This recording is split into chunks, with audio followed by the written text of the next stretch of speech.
Hello and welcome to Saving Lives with Bernadette. And Bernadette is not with us tonight. I'm Art Ackerman. I'm here tonight. This is a special edition of Saving Lives. We have Mark Manning, my good friend here. Mark is associated with the Overdose Prevention Corporation. He has also lost his son to an overdose, Christopher. Mark, how are you tonight? Good evening. How you doing, Art? I'm good. I'm good. So, Mark, tell us a little bit about your story. What made you get so involved? I know you lost your son, but I'm sure there's much more. Yeah. Well, the story starts back when my son was 16 years old. You know, a lot of our pain did not start on the day of Christopher's death. It intensified a trillion times. Our pain, as of myself and our family, started when we realized our son was addicted to drugs, and he had to enter that first rehab around 16 years old. I remember it, White Deer Run in Williamsport, Pennsylvania. Significant about that is, you know, Williamsport Little League World Series baseball. Yeah. And I remember sitting in that stadium after I left the rehab and just thinking, like, you know, I'm in this stadium where 12-year-olds play baseball, and Christopher had played baseball, but he's in a rehab, you know, and it's kind of ironic. So, you know, that is when the pain starts for a family. You know, when you realize that your son or your daughter, your loved one, is addicted to drugs. Now, just remember, I'm not a doctor. I'm not a psychologist. I'm not a professional recovery coach. I'm a father, you know, and I had to deal with this. And at that time, you know, the way the awareness is now is nowhere near what it was back then. You know, we didn't know where we were doing, where were we going, how were we going to fix this, how were we going to fix him. We were on our own a lot of times. Right. But Christopher, he was an amazing kid, amazing son, so talented, athlete, artist, could play the guitar. Christopher could do anything that he wanted to do naturally. And this disease that's out there now and entered into his life and our life, shredded all that to the point where we are now. Right. Overnight, man. Your life changes, right? Unbelievable. The struggles that we have going through that period of time, right. You know, dealing with addiction, dealing with your son, your family, you know, you're a father, you have other children, you feel like you're on this island at Surreal, times. right? Yeah. And you're trying to, you know, you're consumed to fix your son, to get him right, to do whatever you have to do. You're the father. You're supposed to protect him. You know, this is, you know, this is your little boy that was born. You know. Yep. I just had my granddaughter here. I mean, yeah, you watch them grow up, and you have such aspirations for them, and they have such, you know, aspirations for their own future, and. Right. You know, they're not born into this. You know, they're not the addict. You know, they're your little boy. Nobody said they wanted to wake up and be an addict today. Right. You know, they're your little child. They're your son, your little baby boy. You bring him home. You know, you're putting him in a car seat to bring him home from the hospital. You're scared to death that something's going to happen on the way home, and they're your little baby. You're raising them. You're growing up. That's all you can remember. I tell my kids now. I have both of my daughters. You know, were suffering, both in recovery. Can knock on wood. Yes. But they're 32 and 26, and you know, I'm like, hey, I don't care. You still might be older, but you're still my baby. Exactly. And that's how I look at you. And exactly. There's a story there with that. You know, we've been through several rehabs from 16 to 24, a lot. But I remember one time, you know, as I went down, you know, when the parents come down and be part of it, and, you know, I always did that and was involved and all the time with them. You know, they told me how lucky I was. So, Mr. Manning, you're so lucky. I said, lucky? sitting here in a rehab with my son, and he says, "But you only have, I have 5 sons. I have 3 sons and 2 stepsons." Right. He said, "You only have 1 son with this problem." And I looked at her and I said, "What are you talking about?" And I realized later on, like, there's families with 2, 3, yourself right here, Right. and imagine going through this with 1 child. I thought it was bad enough just having all girls in my life, but We had all boys, see, I didn't have the same outcome that you did. Thank God. That's not a club that I wish to be in. Correct. Thank God you're not. And I'm glad that my kids saw the light. But I had mentally prepared myself to lose any of them at any given moment in time. Every time the phone rings, you jump. Yep. I mean, it's Art. I thought about this a while back. Dealing with this, I mean, hey, I have my moments as a father who lost a child, right? But a lot of people don't. A lot of parents don't go on, like, survive through this. right. I still have to be a husband. I still have to be a father to my other sons, and I have to be a functioning husband to my wife and my stepchildren, and I have to live and I have to provide. And I think, in my own mind, I think I started mourning this from when he was 16. In my own mind, that I knew at some point, someday, if this doesn't turn around and straight and go right, I'm going to be facing with it. I think I thought of that.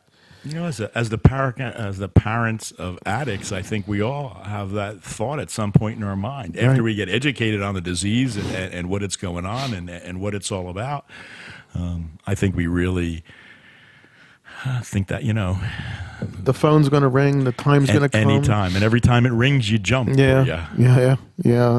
Plenty of them nights. Like Kevin, Mayor always says, nobody handed us a book when That's they were right. born. We still say that to parents. Yeah, go to chapter 3 in your parenting book. Right. It's not there. It's not there. Right. No, it's nowhere.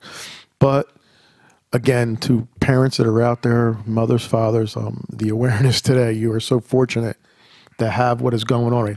We still have the problem. We still are losing our children. We still are losing them from 18 to 27. It's unbelievable. At record numbers. Yeah, yes. But I can tell you that there is so much more help for you now than it was even for me at 3 years ago. That's right. Yeah. That is a true statement, because there's a lot more awareness. There's a lot more communities, governments, police departments, hospitals, all jumping on board with really trying to help, battle this disease. Correct. A month ago, Art, we sat in front of the governor, right? Who would ever think that I would be sitting in front of a governor and he listened very attentively to everyone's story. I have to say, I know everyone's not a Christie fan, but I like you, big guy. Yeah, and you know what? You put your political views aside here. Take me for an example. I kicked it off. I led off there in that meeting, and I've been with Amtrak for 34 years. All right, I've been their lead safety specialist for the last 8 years, and I had to introduce myself to him as Mark Manning, father of Christopher. Been with Amtrak for 34 years, and he looked at me, for all those situations we have going on right now with my company. Oh, yeah, that's true. And I explained to him, will that be a forum for another day?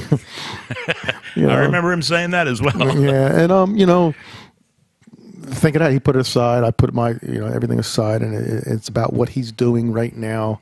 And I know when someone is sincere about this. I know when somebody cares about this problem.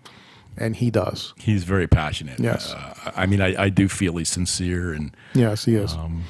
And he's doing everything that he can do. And I'm happy to the fact that he's sitting down with recovery centers, with the whole group of parents like yourself. You know what I mean? Right. That's a unique club that no one really wants to be in. And no. He listened to every single one's story. I mean, he did not rush. He answered any questions. He was really personal with everyone as far as that went. Now, I have to commend him for at least educating himself on the disease, how it affects families, and everything that he's doing to try and assist in that. It's a start. for me to be able to sit there and talk to him about my son Christopher and hand him a package with certain information in it and the bands that I'm wearing right now, for him to have that. I believe he was going to wasn't he going to hook you up with someone to talk to in government, or was yeah, well, we later, as I, you know, I went on with my presentation to him, probably a bit too long. Sorry to the other parents. But, you know, I kind of have this thing about the person who sold my son that $2 bag. Right. The accountability that he has in this.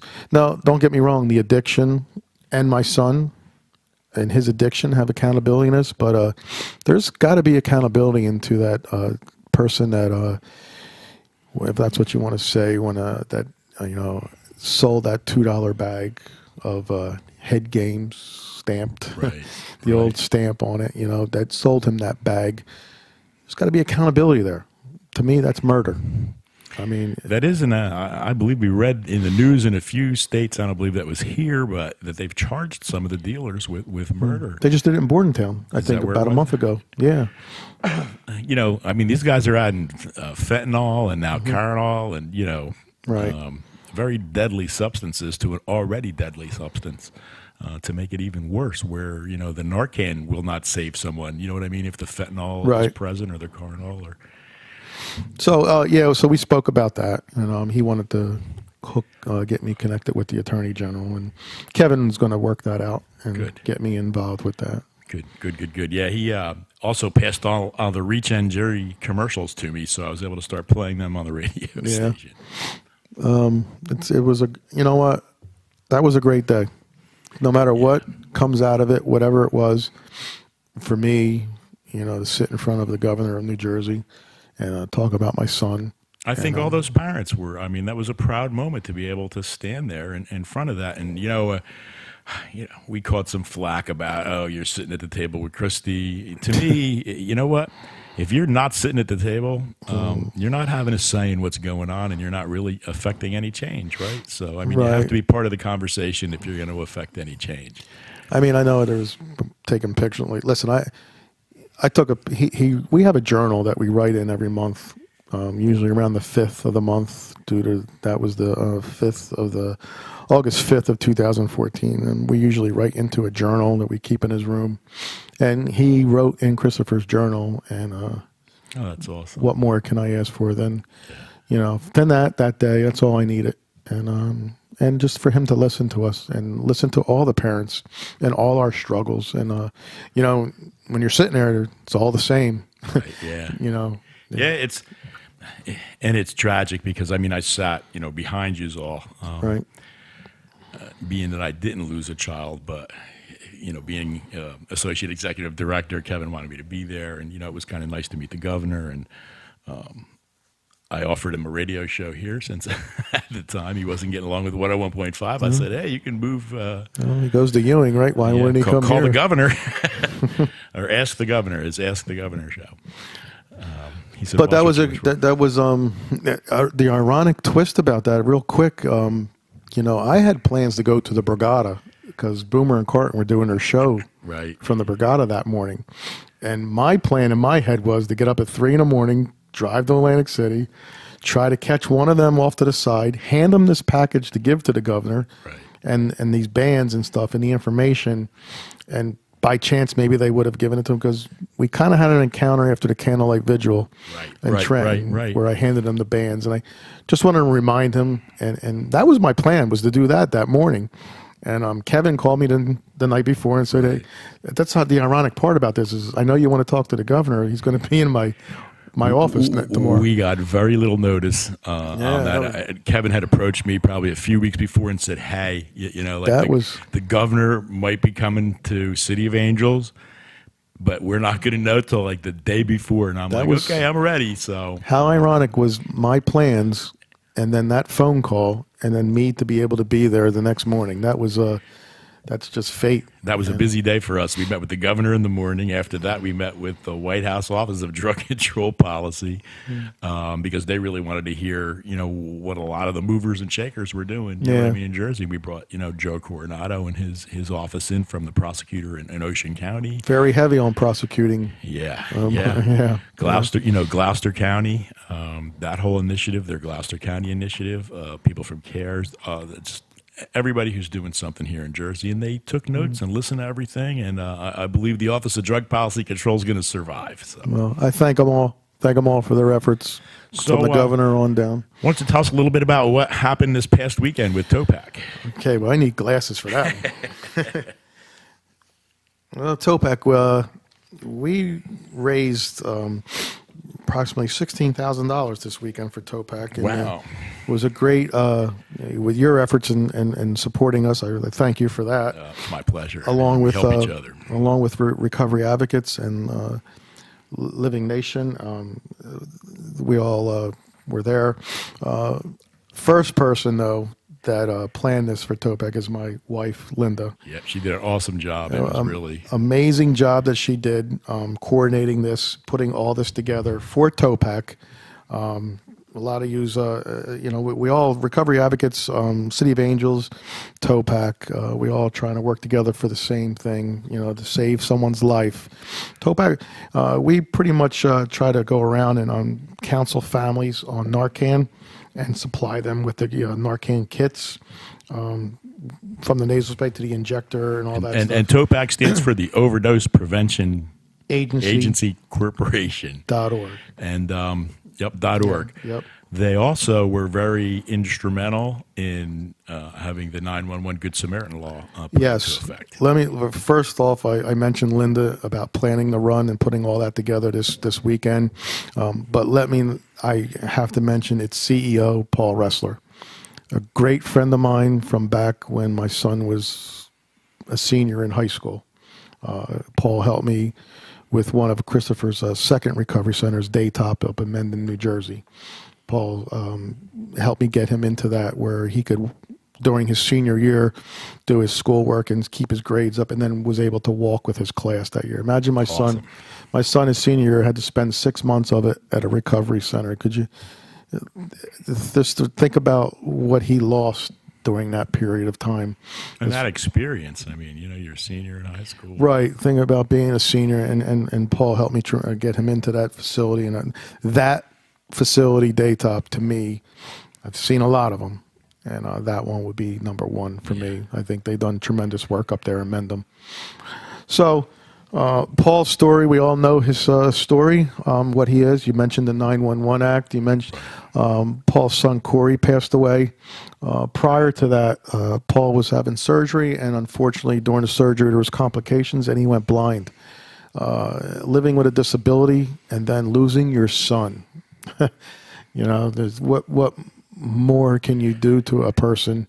And how he fought through that, and the power and the struggles of all that, and to do what he does now. And there's a guy who has no reason to get out of bed and bury his head in a pillow, and he just chooses not to do that. Correct. To get up every day and have at it. So he's the CEO of Topac, and our advocate work that we do as a family, as the Manning family, we pretty much support that organization and do a lot of charity work for them. So this past weekend we had a walk run, 5K run, and a 1 mile walk.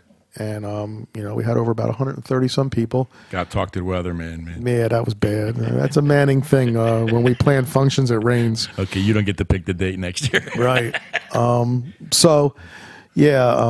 my wife, Linda, and my two sons, Patrick and Cameron, they did an awesome job that planning that and that day. I can't, I didn't want to speak that much. I wanted the attention to be on them and Christopher. And that was a big day for our family because my son Patrick, Christopher's brother, you understand, I'm not the only one that this affected. No, it affected all of them. Their speeches were touching. You know what I mean? They really spoke from their hearts, know, and I don't know. It was a tearful moment to hear them. You know, we don't always think of the siblings. You should have been very proud of your boys, man. I definitely am, and you know, my wife always says that. Linda always says that. You know, the siblings have dealt with a lot, going through the addiction with their brother, going through that moment at times. And that's the part that I think most people don't understand, is that it is a family disease. You know, it's not just the person who's addicted. It's everybody that touches their lives. Correct. And loves them and cares for them, you know. So that day, Patrick, you know, would hold a lot in through the past couple of years.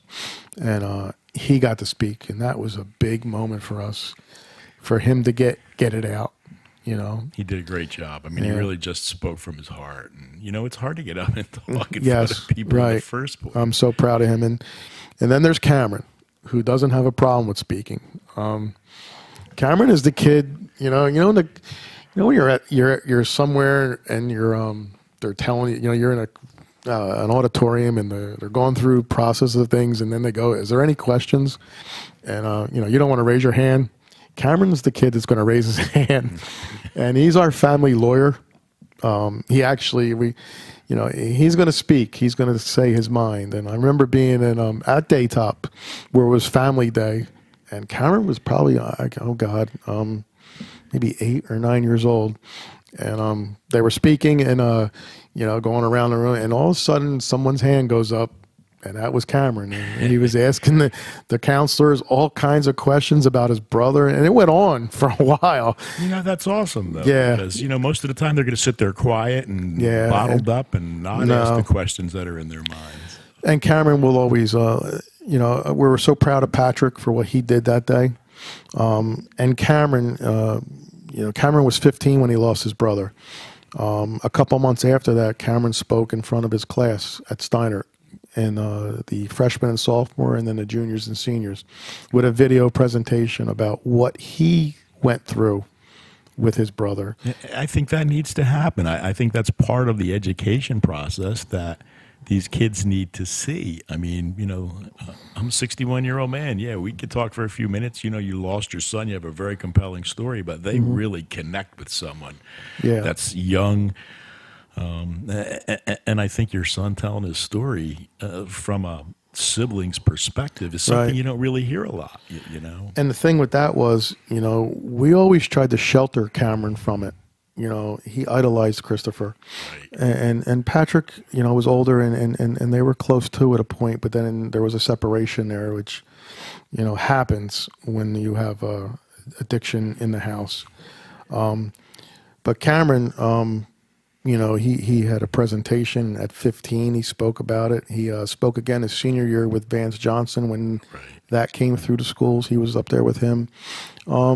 It affects a lot of people, and I was proud of both of them that day. And 2 days later, Cameron left us on Monday as a civilian, and he came back to our family on Tuesday. Facebook, man, I congratulated him. Yes, as a Air Force, right? Air Force.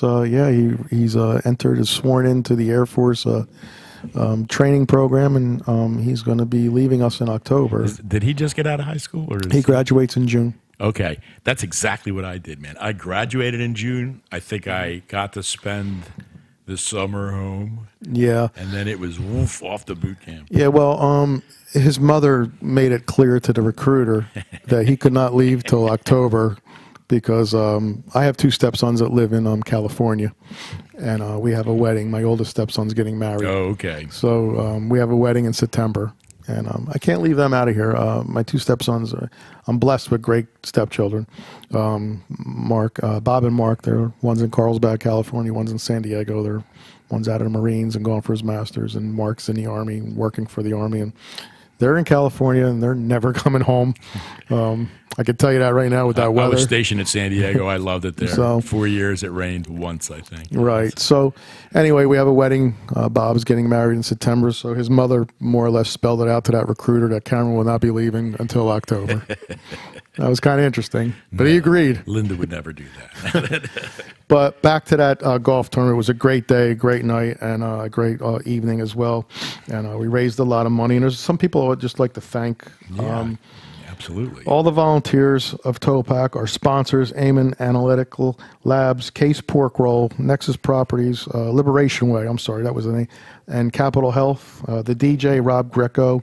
Bob DiLorenzo came through awesome with medals and shirts and stuff. A good friend of mine with the township health director, Jeff Plunkett, which I'll speak about him a little bit more later on in the show.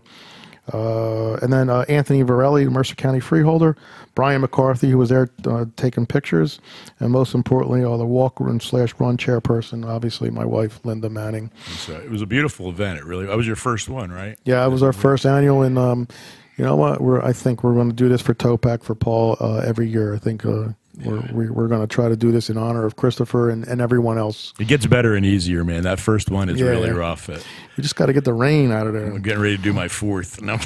Yeah, Fifth, that's true. We come to your guys and recoveries. One thing about TOPAC, though, that I have to mention, you know, Paul and I sat down the other night. We talked about a lot of things, and TOPAC is responsible for 45 saves. All right, we'll call them 45 saves, where a human has another chance in recovery. All right, TOPAC that would mean that we trained, out of all the families that we've trained so far, we are up to 45 saves with the families that we've trained. Wow. I understand the save with that point. Got it. It's great, but we got to go a little further with it. We got to make it mandatory that person has to go to an emergency room. There has to be aftercare after detox, and you know, at least 6 months of rehabilitation. You know, and on a good note, now when someone is brought into the emergency rooms, we have the care program now. Correct. You know, which is really all three of our organizations, you know, that are in on. When someone gets arrested, DUI, you know, a simple possession, things like that, they're still arrested, they're still processed, but at that point they're calling a recovery coach in to actually meet with them and try and talk and coax them into recovery, or you know, into recovery or rehab. And then that's where you have Michael Sicardi and John Micarelli. Right. Micarelli, I think I got it right. Them and Kevin. They have a cell phone that just keeps blowing up all night long. All night long. You know, and that program keeps getting added on to. I mean, East Windsor's getting ready to come on board right now. Bordentown, Robbinsville. Bordentown. Robbinsville's already right. Robbinsville originated in Robbinsville, right? With Scott Kinnick. Right now, yeah. Actually, the care program was Scott Kivick's, you know, brainchild. Yeah. He believes that police are there to protect and serve, not you know, arrest. You know, sometimes you just have to be arrested, and you know, sometimes maybe that's the stick that broke the back, and that's going to get you into treatment, or at least get you in the right direction. But in any event, that's a program that, you know, if it's a simple possession, a DUI, you know, you still get arrested, but you have the opportunity to get help, go to recovery, you know, and if all that happens and you do everything through that program, you know, your hands are washed and you know, it's expunged from your record like it never happened. Right. What happens with a lot of these young kids now? You're 20-something years old, but you have to have that carried around with you for the rest of your life, so you can't get a decent job, or you know, buy a home, or you know, live the American dream, right? Right. And you know, a lot of different thoughts on that with people, but that's a good thing. And these guys are doing boots on the ground work. It's an amazing thing they're doing, and we need to make sure that we need to thank them, and we need to make sure they're taken care of, because they are the people that are coming in and saving our children and getting them placed. With Mike Sicardi and John Micarelli and Kevin and plenty of other. Rob, myself. I mean, we have all kinds of volunteers. Correct. You go in and you're doing the work of. And we all are volunteers. Yeah, and yeah, maybe that needs to be looked into as well. Well, I always said that to Kevin. I was like, hey, it would be a lot easier if I could pay my bills and do this at the same time. Right. So there is that need to do that. And, you know, with the recovery coach programs coming in through the state, a lot of that now is, you know, there is some grant money, you know, associated with that. So That's still being all developed out and figured out and talked about and all that. But that's all in the process, and those are all very good things. You know, a great model is Gloucester County, you know, that Gloucester County initiative, because they're working in the hospitals, they're working with recovery coaches, they're working with the government there. You know, they're really bringing it all together and Well, working as a community. again, I have to thank all of you, from Paul Ressler to Kevin Muir to Mike Sicardi to you, Art, to John Micarelli. I hope I'm saying his name right, last name right. You can call in John and correct that. You can Yeah. And if I missed someone, guys, you know, we leaned on you. You know, I did personally with some of you throughout the years with Christopher.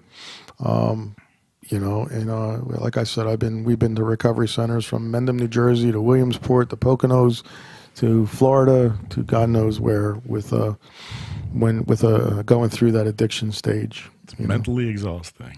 It's draining. It's unbelievable. There's parents draining. Real quick, you know, the Saturday night.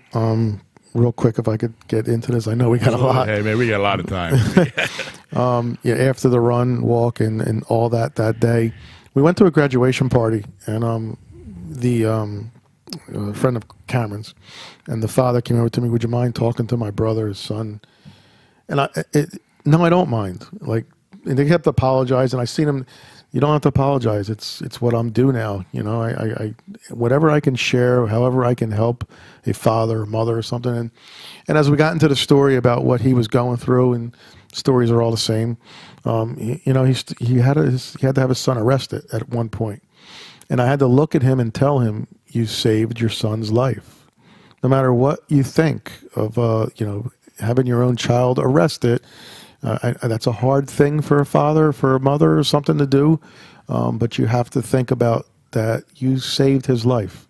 You have your son right now for another chance. And that's absolutely true. I mean, when we had the radio station back at the Dwyer Center, you know, we'd come out from doing a radio show, and, you know, it was the women's meeting on Monday night or Wednesday nights, and, you know, a mom would be up there crying, "Oh, my daughter got arrested." I'd be like, "That's great." Yeah. And she'd look at me like I was nuts, and I'd be like, "You slept good last night, right?" Right, yeah. She's like, "Yeah, like a baby." And I said, "Why?" Because you knew where she was, you knew she had a meal, you knew she wasn't on the streets, you knew she wasn't using. You could rest, right? Oh, I remember that feeling.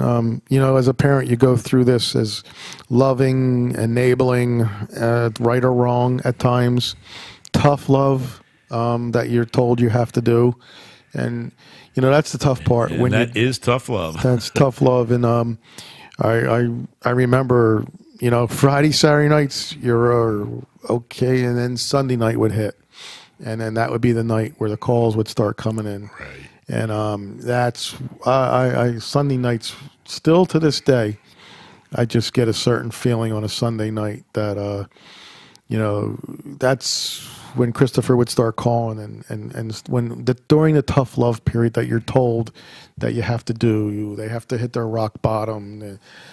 Christopher had so many rock bottom. I don't know how he got out of them.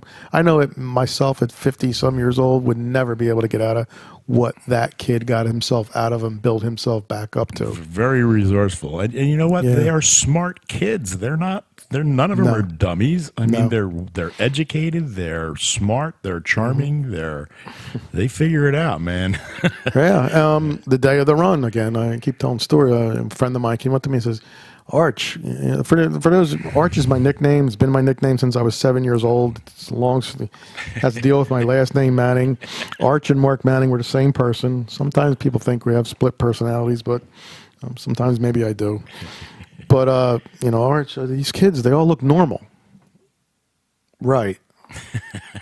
They're all normal. They're all kids. They all start out that way. And unfortunately, you know, they're hit with this disease, and you have to say, no one in their right mind would want to live their lives like this. This is not enjoyable to live like this as an addict. And they're right. They start out, they are normal. They're normal kids, that great kids, as John would say, with a very bad problem. And they have to deal with this at such a young age, and which is incredible that adults can't even deal with. Right. And so, you're right. They're your everyday kids. They're your children, and thank God if you have a child and they're great, doing great. That's fantastic. Educate yourself. Know the signs of what you need to know, and hopefully you would never have to be in my position as far as losing a child to this. And things will go on, and you'll see your son or daughter prosper in life and grow up to be a great husband or daughter or wife or whatever. And that, you know, they, like, again, they're all great kids. Unfortunately, some of them get hit with this addiction problem that they cannot conquer in their lives, and it takes their lives, and it shreds it, you know, everything. And that's where we come in, you know what I mean, and try and help them pick themselves back up. And, you know, it's a self-esteem thing, right? Yeah, it deals with self-esteem. It deals with, you know, psychology. There's all kinds of things tied into it. Self-medication.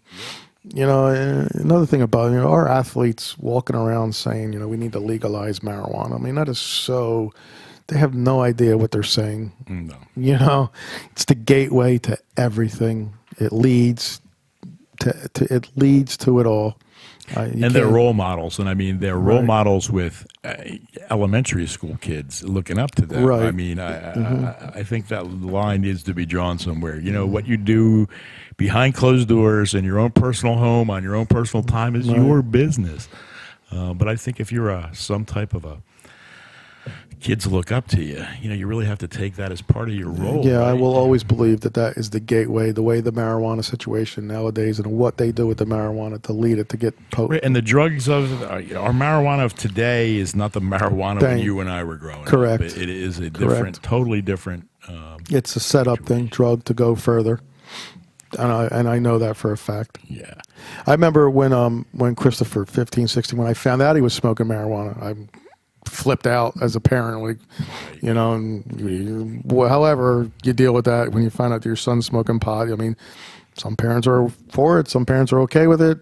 I kind of wasn't. You know what? There's no okay with it, though, because your brains are developing at that point in time. You know? And, but I can tell you, in the last weeks of his of what we went through for all them years, it got to the point where, all right, why can't you just do that? You know, right. You know, you're somewhere in your brain, you're trying to rationalize the drugs, the opiates, and the leaf, but that goes against everything I'm saying. But you know, when you get to this level and to that level, you're just, why couldn't you just do that? But evidently, you know, you can't. It just leads to alcohol, marijuana, and then you keep experimenting, you keep going, you keep trying to find that thing, and if your son or daughter doesn't have that switch, doesn't have that power to turn it off, like we talked about, and here we are, it's just going to go full blown. And once they cross the line from the opiates, from the pills, from, you know, the stealing, you know, a Percocet, a pill in the open market is $30 a pill.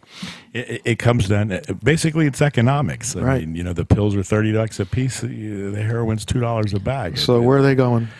You know, it's not a choice, it's a choice of economics at the time. You know, and when you're that low on the rung, you don't have a whole lot of cash, so I mean, you're looking for your bang for your buck at that point. And that's where, again, once you cross over to it, you know, I remember Christopher turned 18 years old. A lot of things go through my mind every day.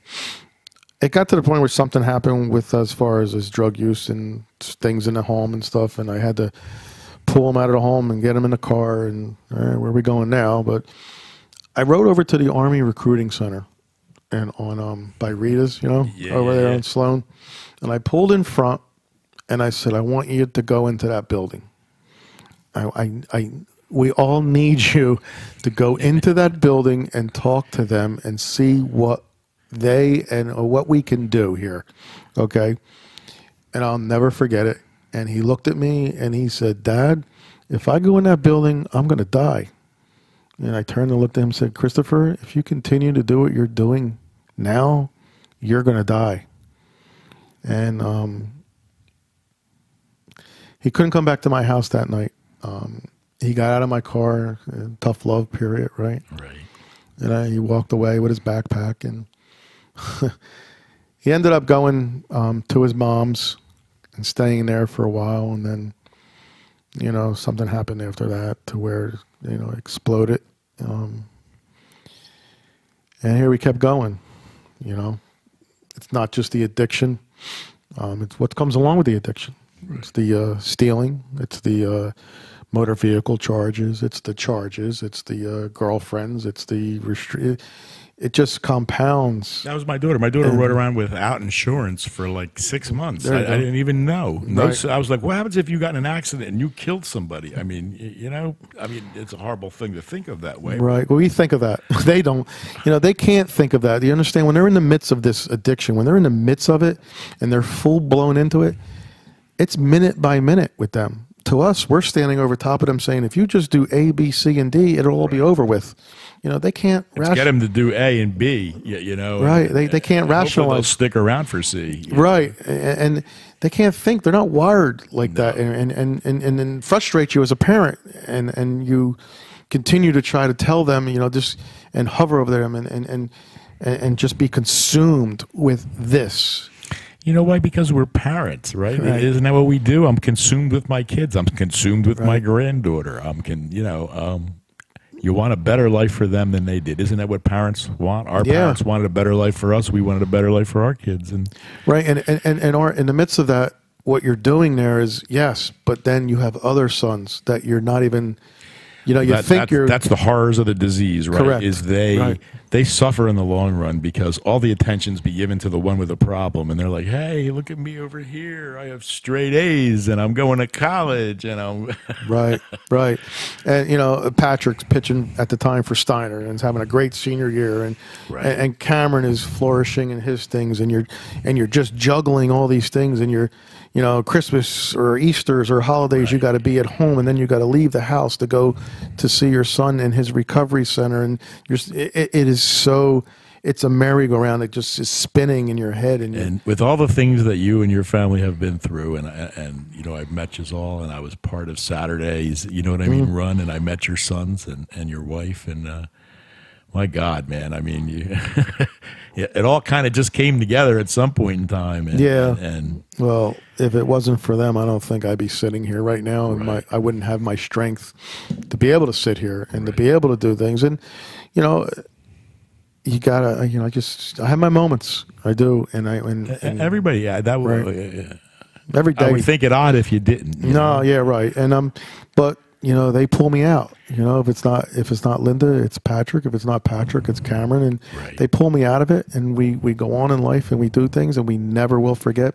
And time just allows us to learn how to live with the pain. Right. Never heals. Time. When somebody tells you time will heal, that's BS. You know. You know, and kind of going into that, you know, listening to the song that Ernie White had written, you know, for Christopher's funeral. Right. When you listen to the words of that song, it's amazing.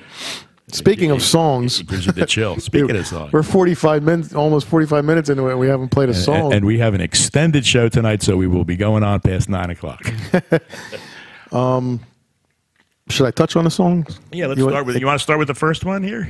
Sure. We'll play our first one in 45 minutes. Just a little thing. Yeah, that's crazy. I'm sorry about that. Oh, we're good, man. Listen, Art mentioned Ernie about a song that he shared with us for my son at his funeral. It's an amazing song. I know a lot of people have listened to that song and used that song for themselves, and that's a great thing. So Christopher and I love the music, you know, and during this period of time, we would send each other songs and messages through songs. And, you know, the band Stained with Aaron Lewis, I remember listening to songs and messages from Christopher going to recovery centers, driving to mend them or going to Florida, whatever it was. There's bits and pieces of these songs that I remember listening to. A song from Pearl Jam, which I'll explain about that. And some other songs as well that we're going to share with you that are on the Topec site and that will be also on Art's site here. I've kind of put all the songs together. I went to Ernie and asked him to do some cover songs from Stained, and he did, as well as Tommy Reock did 2 Pearl Jam songs. Mario DiBartolo did a cover song for me from Eric Clapton. And Mark Sacco played with Ernie on some drum parts on some of the electric songs. So these songs are something that I kind of share with kind of explains what we went through during the addiction period, a time which I won't ever forget, a time which brought, you know, our love with myself and Christopher became even more than what it was, you know, as a father, as a son growing up, and, you know, to try to fix my son, the love that we had moments of rage. We had moments of love during this. It's like with your girl, right? Way back in our day, you had that song that you associate her with. So these words in these songs don't necessarily have to be Christopher saying them to me. It could be me saying them to Christopher, and they may mean something to me that they're not even supposed to mean, as they were written about. But as I asked Ernie, now it's me speaking to Christopher, not the original artist.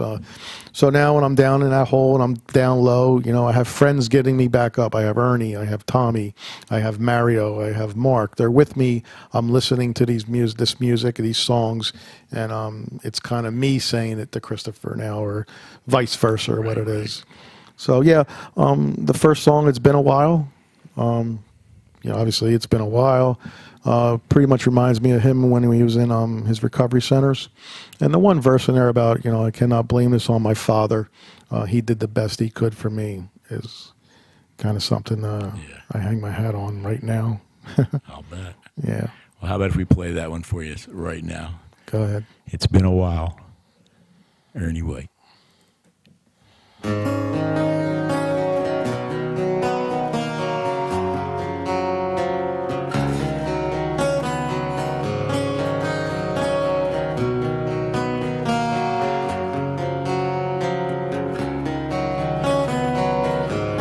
It's been a while since I could hold my head up high. It's been a while since I first saw you. It's been a while since I could stand on my own 2 feet again. It's been a while since I could call you.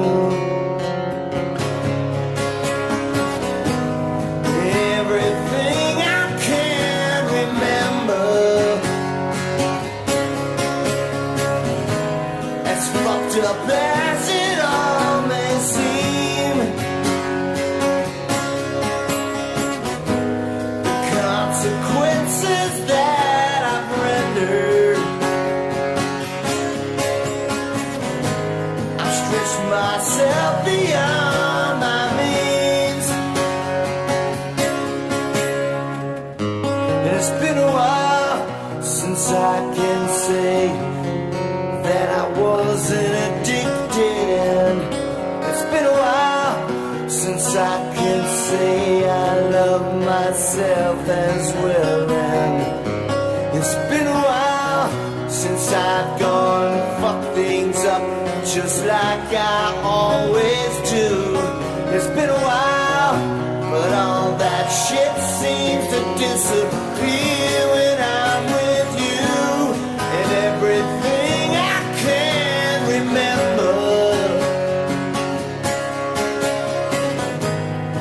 fucked up as it all may seem,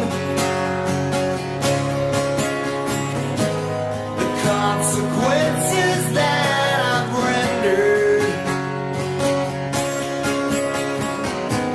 I've gone and fucked things up again.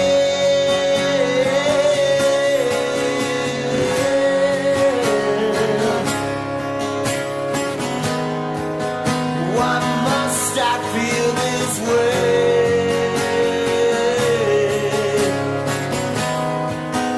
Just to make this go away.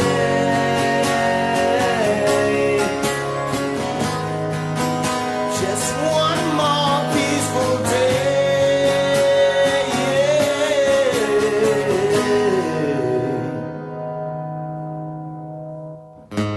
It's been a while since I could look at myself straight. It's been a while since I said I'm sorry.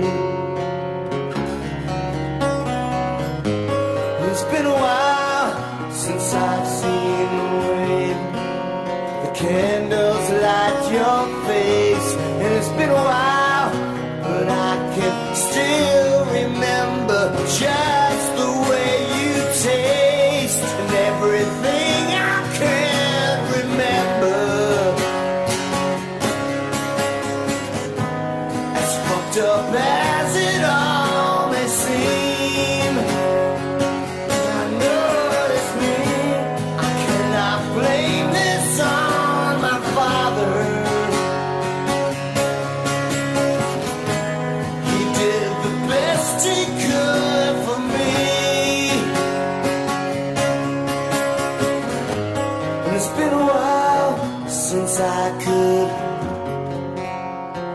hold my head up high. It's been a while since I said I'm sorry.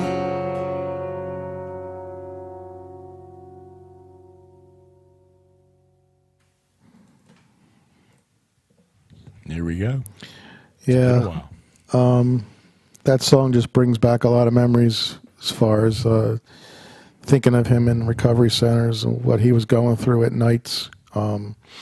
Christopher was always, you know, I'm sorry, I love you, Dad, you know, all that. And, you know, I hang a lot on that verse about, you know, I cannot blame this on my father. Right. You know, kind of hang a lot on that verse and hold on to that. Before I go any further with this, I should mention, you know, we mentioned Linda, Patrick, and Cameron, and his stepbrothers Mark and Bob. There's two other people that I do want to mention. You know, Christopher's mother, Kim. You know, she's struggling a lot with this, as a mother does. You could imagine. You know, she's going through a lot, and not everybody's strong enough, you know, at times to deal with this. And hopefully someday she'll be strong enough and be able to be with us at functions and events and stuff like that. Kevin says it, I hear him say all the time, is sometimes as a parent, you want to just stay in bed and bury your head in a pillow, and that's okay sometimes. Yeah, right. So I did want to mention her. You know, she is his mother. She's going through a lot, and she hopefully someday she can join Linda and I at the events and be part of that. His grandmother, oh God, if it wasn't for her, my mom, Carol, he loved his mom. We leaned on her a lot, probably too much during that period of time. And she did, you know, so much for us. If we were, you know, somewhere to stay before he went away or somewhere to go to, and, you know, I couldn't thank her much for her part. And that's what hurts. Yeah. Because I know she's devastated, as all of us are. Yeah. Swore I wasn't going to get like this, but when I think of her, losing a grandson, and she misses him a lot. I'm sure you all do. Yeah, we do. But I wanted to thank her, and I wanted to recognize his mom, and you know, and hopefully someday we can, you know, it's tough, you know, to go through this as parents together. I can't even imagine. When going through this in a divorced situation, it's really tough.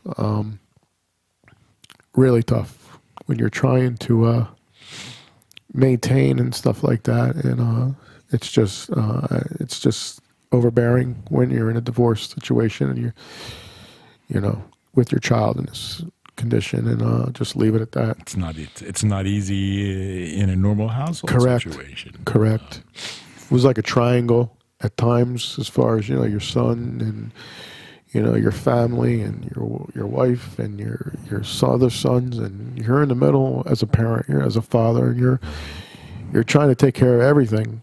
And you know, there's boundaries, and you know, there's things that you have to do to protect everyone, and sometimes you have to make decisions. And knowing your whole family, I have to say, through all this tragedy, that you were able to hold them together, man.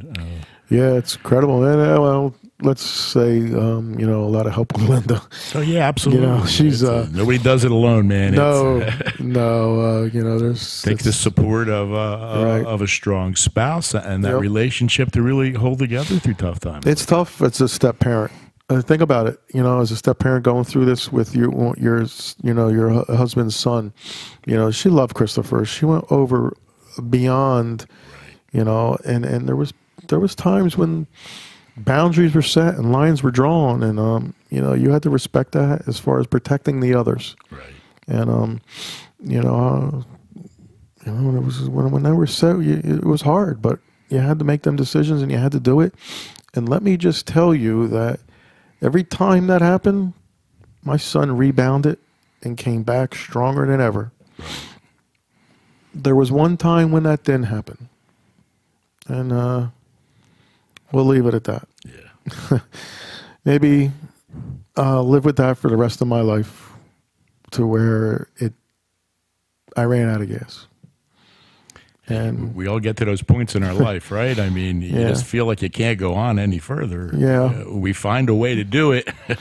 Right. At that time, you don't know where you pulled it out from. Right. And that only time that I didn't do that, and I didn't follow through, and I didn't next day talking, and what were we doing? What we're going to do now? It's happening again. And then coming home and finding him that day, you know, it goes deep. Yeah. And so the next song, this is a song called "Release" from Pearl Jam. Yep. This was one of the last songs, one of the last messages that Christopher sent me about this song. And I remember he was in Florida. It was Easter of 2014, and he says, "Dad, you got to listen to this song. I want you to listen to this song." And when I listened to it, you know, "release" and what it was saying, it probably means, you know, something entirely what I think it meant, but which I found out it did. But, you know, to me, release, Christopher, I would love to release you. Like, I would love to be able to be you on your own and release all this, you know. And, Right. But this song here particularly, I asked Tommy Reock to do for us. He had done a song, our wedding song, Linda and I's wedding song, and his voice would be a perfect match for this song. And this is one of the last songs that Christopher and I had shared together. This is "Release." Tommy Reock doing it, cover for Pearl Jam.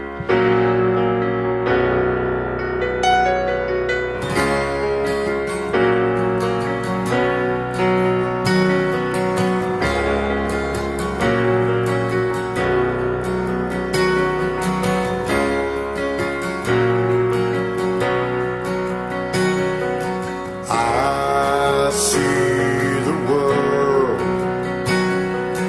feel the chill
awesome version.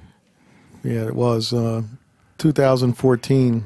Easter of 2014 is when Christopher, I know he was clean. He was doing well. He was doing extremely well. He was in Florida. And I always knew how he was doing with his sound of his voice. And that time he was. You can just tell as a parent, man. You can. You know the signs, the voice, the looks. But that, I'll hold the pain, release me into the dolphin with the waves. Yeah, the tattoos. Whoever thought that I would have tattoos, and this is his. Were they all after the fact? Oh yes, yeah. This was one of his drawings of the hands, the praying hands, and obviously putting the song in the banner for "Till I See You Again." Yeah. So that's your verse in it. Till we see you again, until I see you again, and then putting the dolphin on there, and that song is special because I know he was clean. Yeah. I know that he was headed for good things at that point, right? And so a kind of special song. I'm getting instructions through my phone here on who to. Hi, Linda. Where do I? So that's good. We should have brought her with her, man. Tell you, I can't live without her. Should have brought her with you. Yeah, we talked about it, but she was very busy tonight doing some things. Yeah. We're leaving tomorrow for a little mini vacation. So I need one of them. Yeah, I hear you. We take a lot of them. I need one of them. So again, you're listening to COA Recovery Radio, COARadio.com. If you or a loved one needs help, you can call our hotline at any time at 609-910-4942. If you'd like to call into the show, talk to Mark, make a comment, tell us your story, the number is 609-241-7103. We'd love to hear from you. So yes. So our next song, Everything Changes, which was another cover by Stain. That was Ernie. Yeah. Just when you go through the addiction, what a father struggles with, what a son is struggling with, right. How you react to it, how several verses in here touched me about what we were both going through, right. and how it just changes. And I think Ernie nailed it as far as the emotion that I was thinking about at that time. And it does change rapidly, and it's just a shame that they cannot understand that if it does change to the positive, it can stay positive. It doesn't have to keep. Man, it's getting him to take that first step, right? Yeah. I always said, Christopher would climb that mountain. He would be on top of the mountain, and we would be on the other side. Just come over with us. Just come over. Just come over. Right. And something would happen, and it would just spiral back down. It's addiction, and the family of someone who's addicted is a roller coaster ride of emotions. Thank you. I don't know any other better way really to put that. I mean, actually I thought I was home free and doing my thing here and, helping the awareness and helping people and helping people get into treatment. And it walked back into my life again, damn it. Yeah, it doesn't care. It does not. Does not care what you went through. It's going to come. It's going to keep coming at you. And I admire you, Art. You're the strength that you have, and I admire what you're doing right now. I really do. It was hard. You know what I mean? We've all gone through, some kind of a personal challenge, man, that made us come to the table and stand up and try to make not one other parent, or a person go through what we went through, right? And everything changes to me is just the struggles of during it, and what he may be thinking, as well as what I'm thinking. Right. And let's play it and listen. Everything changes. Well, if you just walked away, what could I really say? Would it matter anyway? Would it change how you feel? 'Cause I am the mess you choose, the closet you cannot close, the devil in you, I suppose. 'Cause the wounds never heal.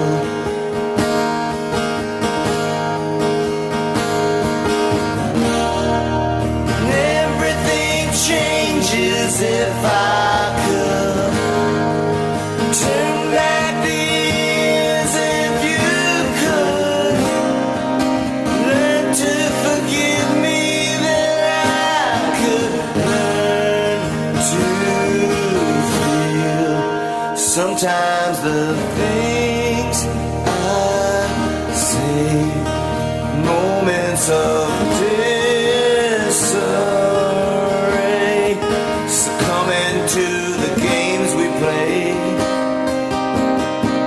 to make sure that it's real.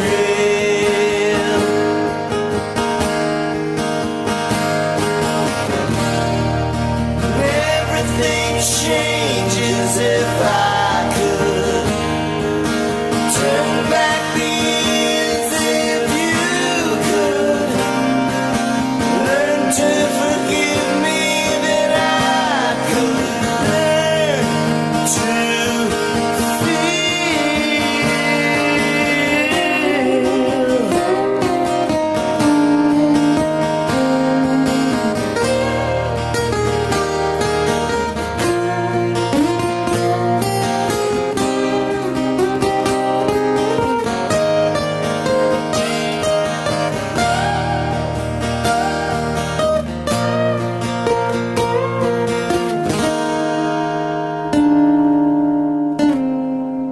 When it's just me and you, who knows what we could do if we can just make it through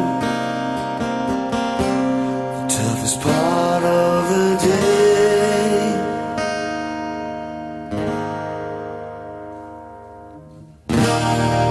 And everything changes if I could turn back the years, if you could learn to forgive me, then I could learn how to feel, then we could stay here together, and we could conquer the world if we could say that forever is more than just a word. So if you just walk away, what could I really say? And would it matter anyway? It wouldn't change how you feel.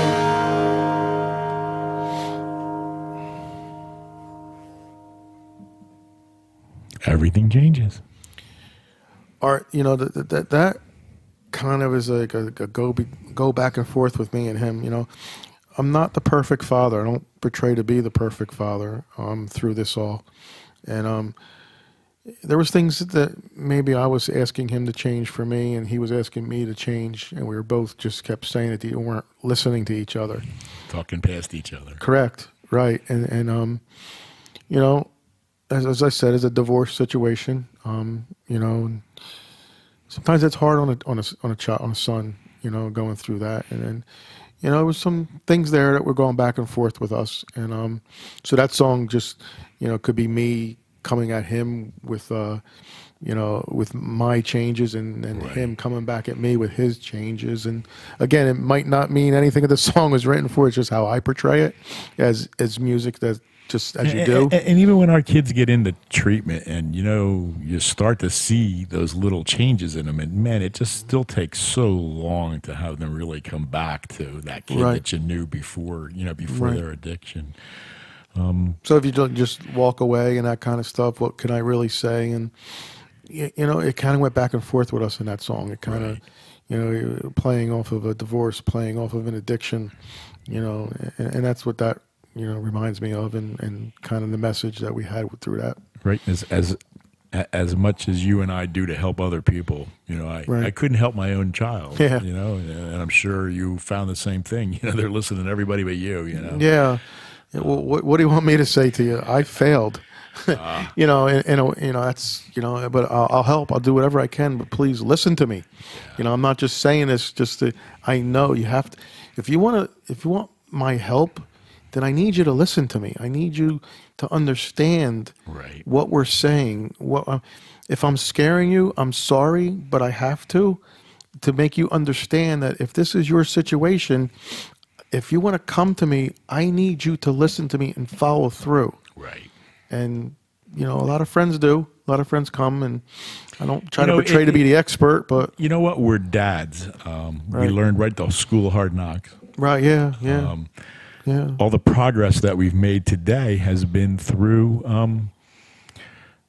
that learning process the hard way, right? That School of Hard Knocks. I mean, Yeah. 3 to 5 years ago, we didn't have the understanding that we have today. We didn't have all the Narcan trainings. We didn't have City of Angels and Recovery Advocates and, all these other organizations that are spread across the state of New Jersey, that are out there helping people. So, we've come far in the last several years, but we still have quite a way to go.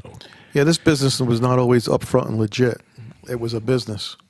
And you needed to know who you can trust and who you couldn't trust. Right. And sometimes you had no power, that you had to just have faith in that you could trust the person that was taking your son or your daughter. Right. And like you said, so you can just get sleep that night. And there's some situations that I know the person out there that probably shouldn't have trusted with this situation as far as being a recovery. But you don't know, right? We as parents or as anyone, you're just going off that first feeling, I trust you, I don't trust you. Right. And sometimes you can't really look at somebody and tell, right? And I can't be a hypocrite. At that time, the person was helping. Right. And situations change and things change. I mean, we've all been at jobs, right? It was a wonderful job when I started there, not so much by the time I left. And, I guess that's a great way to try and compare it. Right, but just if I can give any advice, look into the facilities that your son or daughter are going to, understand where they're at, what they're doing. Don't, you need the rest, you need the sleep, but understand where they're at and what the facility and the places, their credentials and that kind of thing. And if you're a parent, educate yourself. Once addiction walks into your home, the first thing you should be doing is really educating yourself on it. I mean, I didn't walk around saying, "Hey, I was the resource to everything addiction," and I'm still not to this day. But when addiction walked into my house, I took the time to learn about it, and the solutions. Very important. So you should kind of take that time too. And again, we have great organizations, TOPAC, City of Angels, Recovery Advocates. You can reach out to any of them. You can Google us. We're all going to pop right up, and we're all there to help. So, if you need someone, reach out to us. And the organization that was with us on Saturday, I didn't remember to say them when we were talking. I can't remember. Oh, God. Linda, can you please text me that name of that organization? It kind of, I listened to the girl in Robbinsville. She spoke in Robbinsville. She was a former addict, and now with Diana Dubbs, right? I don't remember. She was on the panel. She sat next to Paul, I think. Yeah. Yeah. But she is affiliated with an organization as far as a halfway house situation in Yardley. That always, when you're into the recovery centers, wherever you are, then there's a stage where they got to come out and they're going to go into a halfway house. Now, understand that this addiction and these drugs are going to be everywhere in the world, all right? But the halfway houses are in the middle of a city ghetto situation. What's their chances once you put them in that type of environment if the halfway houses... You want to find a recovery home for them to live in. You don't want to bring them home, from treatment. And there's a lot that are available now there. You just have to find where they, the one that's right for you. And these people had a recovery in Yardley in a situation where I always thought that must be pretty good because this way listen, when you're in an inner city halfway house or sober living, it's outside the door right there, the temptation. Right. Now, I'm not saying it's not everywhere. Don't take it wrong here. All right, but if you're giving them a better chance in what type of environment they're in as far as their recovery goes and where they're living. But they have a better chance in a recovery house than you bringing them home. Correct, yes. Because in a recovery home, they're still being held accountable, to their peers. They're still attending meetings. There's still a house manager. They're still randomly drug testing them. I mean, they have to be accountable. And I think you almost need that at that point in your recovery. And what I liked about this situation is this house was in an environmental situation that was away from it. Right. And again, it's everywhere. I got it. But the merry-go-round of recoveries and halfway houses and not being able to get off that merry-go-round when it's right there outside the door.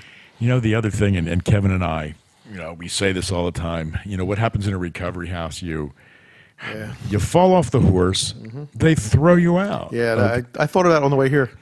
They throw you out. It was like me, I had open heart surgery in 2010. So does that mean if I went to the emergency room and they went, "Oh, I'm sorry, you already had a heart attack," they throw me out of the emergency room? Yes. It shouldn't be that way. Correct. I mean, what are you doing to them? And that's right. And I've dealt with that. I dealt with that actually two or three times. I also understand the argument that you have other people that are sober in that house and it's jeopardizing their sobriety by having it there. But I think the alternative to that is to have almost like a hot type of house where, you know what I mean? You're not throwing them out onto the street. It's someplace that they can go that's supervised until we get you back up on the horse and kind of, you know what I mean, start that process over again. I agree. Relapse is part of the addiction, and it's going to happen. You have to recognize it, get back on the horse, and, continue forward, right? So if you move to the song Outside, it's during that period of time of of the addict or going through his addiction, being what he must feel like, and what I felt like. There was a point when I was on the outside looking in on him, in his recovery centers or maybe on other situations, and then he's on the outside looking in at our family and couldn't come in. Okay, here we go with Outside.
But I'm on the outside. I'm looking. I can see through. See the true colors inside you. Love you like me. I can see through. See to the real you.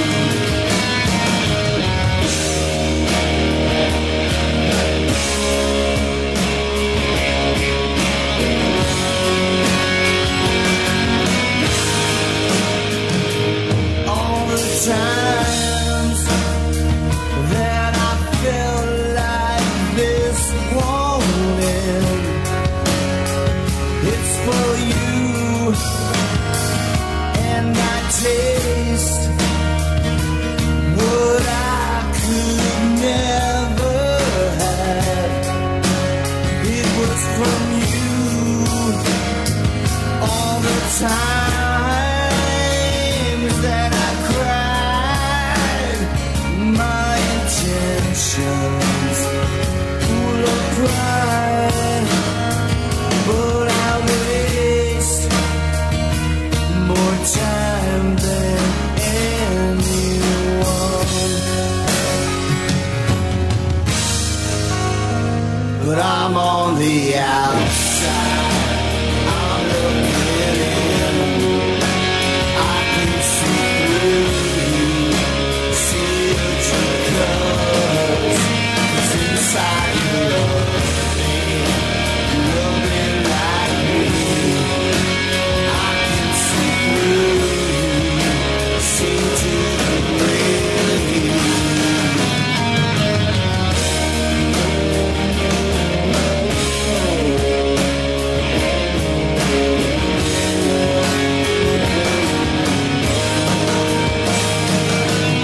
I'm on the outside, I'm looking in.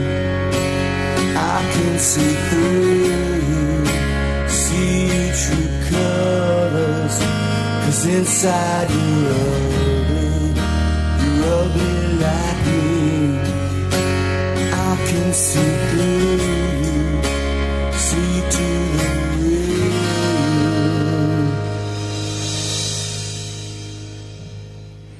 Outside by Ernie White. Covered by Ernie White. Covered by Ernie White. Who just called in. Just called in. We couldn't get him to stay on the phone because he's a busy guy, but Yes. thank you, Ernie, for that. Yeah, thank you very much for calling and giving us your best. And he's an amazing man, that guy. He's an amazing guy. He's an amazing man. He's an amazing singer-songwriter. And you know, not just Ernie and his wife Joan dealt with their own personal tragedy, and you know, for them to reach out to me all the time and vice versa, it's I thank them a lot for always, you know, sharing with us and talking with us and sitting with us, and they helped out alone, you know, a lot during a period of time from their experience. Which, you know, obviously to what I'm experiencing now. Right. They didn't have the same type of death, but a death of a child is a death of a child. No, absolutely. And Joan losing her daughter, it's unimaginable pain to how she lost her daughter, and, you know, differently than how I lost my son. But, you know, losing a child either way is so hard. But I appreciate the time that they give us. You know, and Tommy and his wife Fiona as well, and, Right. And Mario and his wife, and you know, Mark. When we see them, they get, you know, they're always nice to us, and I appreciate all that. They are our great group of people, man. They are. They're for decades now. You know, I get into a little bit about Mario, and I have to see some things that he added. Yeah. Mario. Son played with my son Patrick in Little League, so I coached them. Okay. And We just had Mario on our health and wellness show last week, and he debuted his new song, Too Long, which is also part of this tonight. Yeah. Mario is he's a great guy. He's a friend from a long time ago, and I coached his son with my son Patrick. And Mario's father was one of probably the greatest grandfather that you could ever have. He was at every practice. He would be there. I would love just standing there talking to Mario's dad, you know, all the time at practice. And so, you know, fast forward to this point in time of our lives, and so I've asked Ernie to do some covers, and Tommy. So I reached out to Mario and seeing if he would do something for the CD that I have, and what other song that Mario could do. He's a big Eric Clapton guy. If you went and seen his Reock and Roll show, The Journeyman, you would know that why I picked Tears in Heaven. I listened to this the other night, and I really thought it was the Eric Clapton version. Mario's a great It's an musician. incredible cover. Actually, Mario, Ernie, Tom. I mean, Mark Sacco. These guys are phenomenal, man. Phenomenal. They are. And it's special for Mario. He's, you know, his close friend, and doing this. So obviously, the song is about now. It's about the future of when I do get to see Christopher again. Right. You know, and they let the song say it. Tears in Heaven.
you hold my hand? If I saw you in heaven, would you help me stand? If I saw you in heaven, I'd find my way through night and day.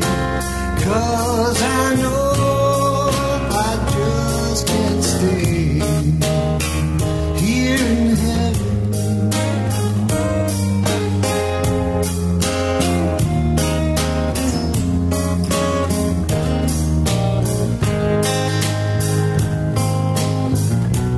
Time can bring you down, time can bend your knee.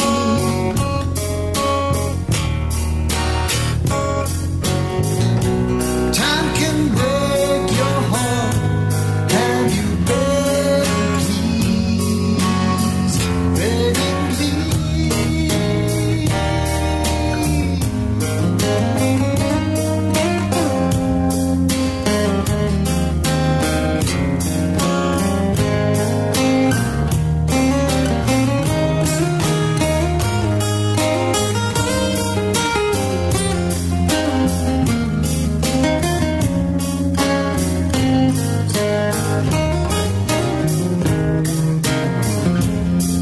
Beyond the cold,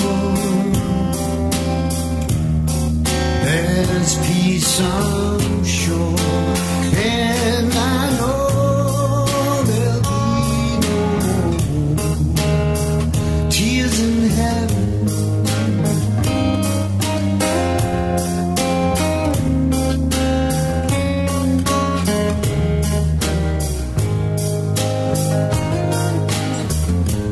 Would you know my name if I saw you in heaven? Would you be the same if I saw you in heaven? I must be strong and carry on, 'cause I know I don't belong here in heaven. 'Cause I know I don't belong here in heaven.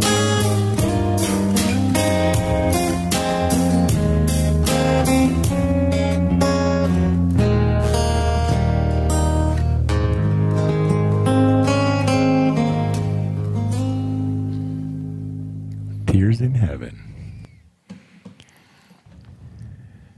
Mario sounds so much like Eric Clapton in that. It's amazing.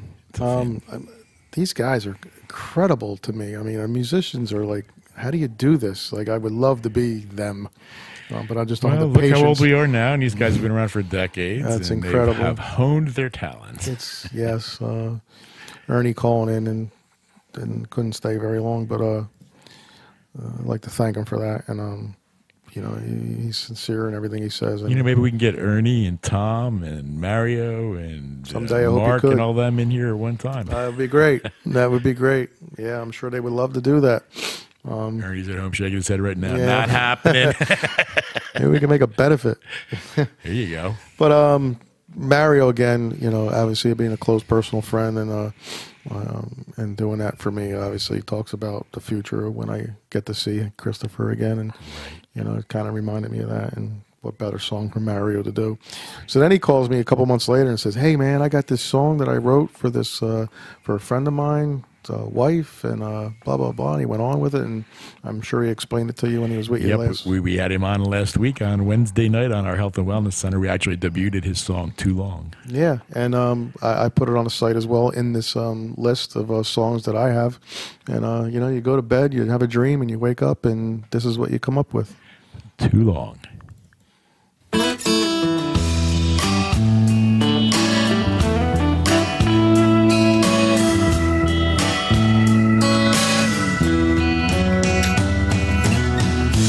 Never thought that she'd be lonely. She never thought she'd be alone.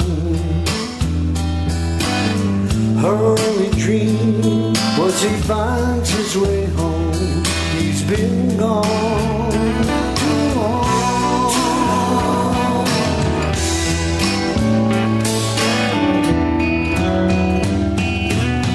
She never thought that she'd lose focus.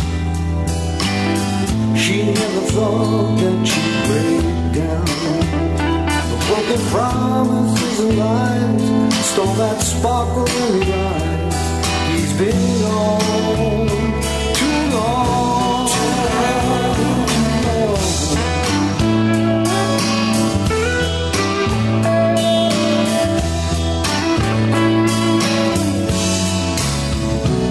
She was always the girl who could take on the world. She always worked to plan. The desperation took the place of that smile on her face.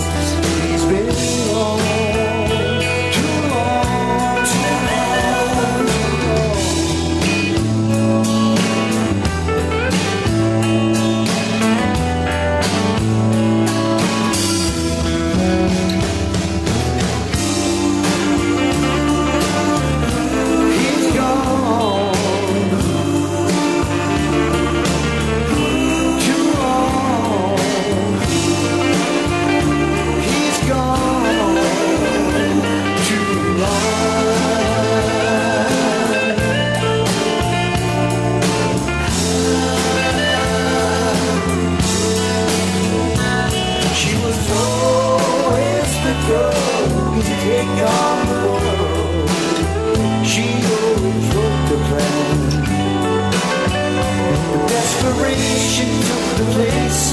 That smile on her face. He's been gone too long, too long.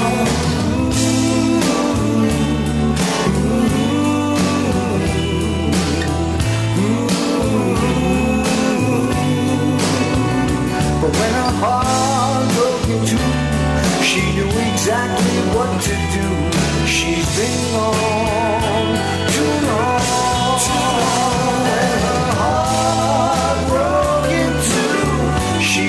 Exactly what to do. She's been gone too long.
Too Long by Mario DiBartolo. Excellent song. Yeah, I added this in just into the mix of the list of the songs that we had. Thought it was a very good song, and obviously it's too long for me as well. Just matched it up. We actually, original artists and stuff. I had like 30-some songs from I asked from songs that his brothers wanted to put on the list. Just all kinds of songs that meant something to me from all different types of artists. And if you go to Topac's website, there's actually a music section. You want to tell people how they can get to that? And with these songs that we're playing tonight, if you go to the website, Topac, just Google Topac, it'll take you right there to the site. Click on the menu, drop down, go to albums, and you'll see how I place these songs as far as listed them in an album as far as Ernie White and Friends awareness. Again, there's 2 original songs and 8 cover songs that was done, and just put them there for people to hear. Maybe they can relate, and maybe it'll help them get through something or understand something that maybe their child is trying to say to them, of what they're going through at that point in their life. And there's a jukebox section there as well. Correct. And you could find a lot of these songs there, as well as a lot of songs from some other local artists. Yes, Paul.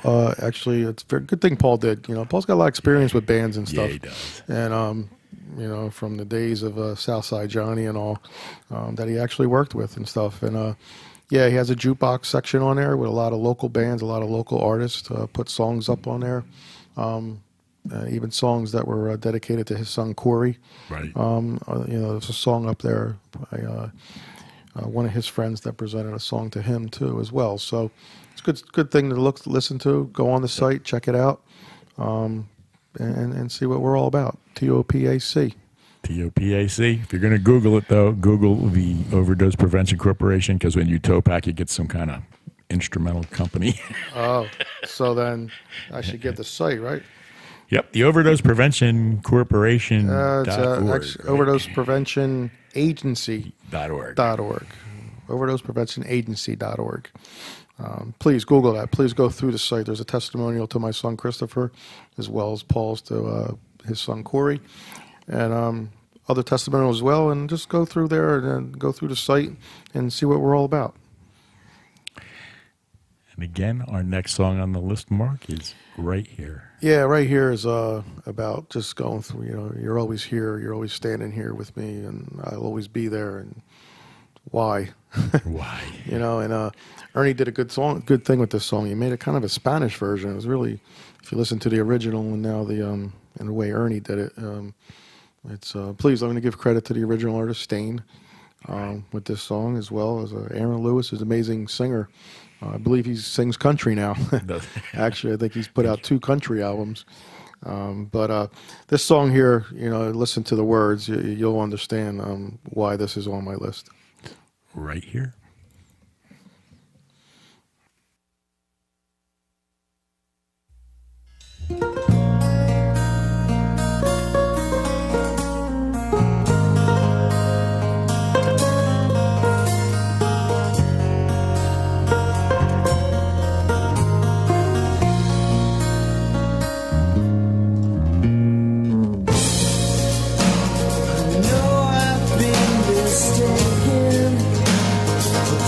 Give me a break and see the changes that I made.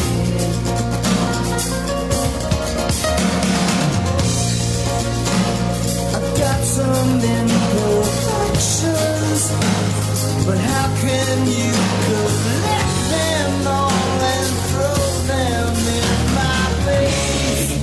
But you always find a way to keep me right here.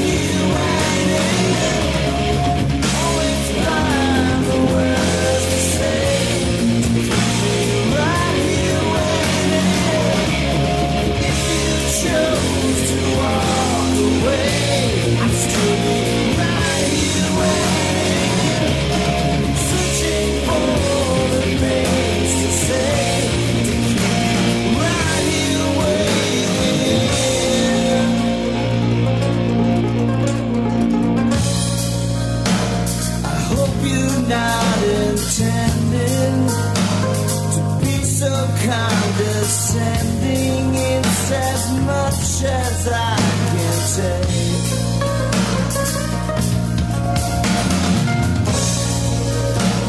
And you're so independent, just refuse to bend, so I keep bending till I break. But you always find a way to keep me right here waiting. You always find the words to say.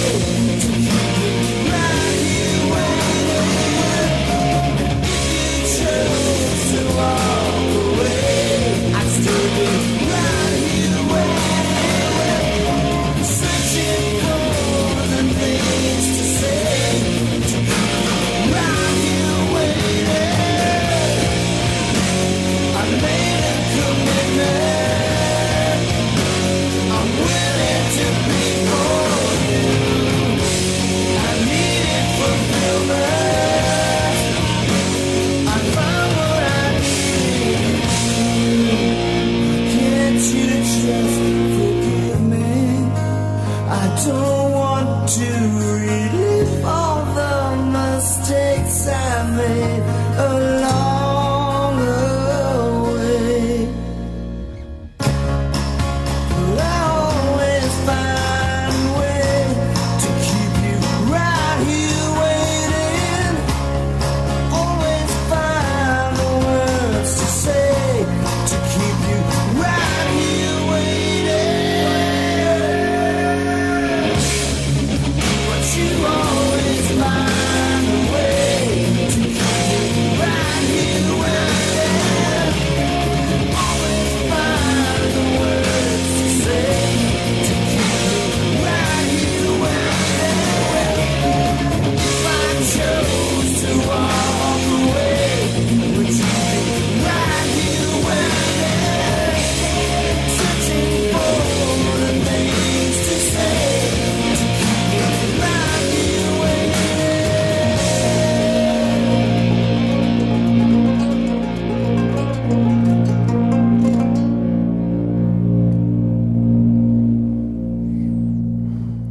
Right here. Yeah, just real quick to wrap that one up there is, you know, always choose to walk away. Would you be right here waiting? And I always would be. No matter, you tell yourself, I'm not going to be. You tell him if it doesn't change, I can't be, and this and that. And, you know, he always said the right thing and had me there. And with me, when Christopher, it's a kind of a thing here with me, with Christopher going through this, when Christopher was right, I was right.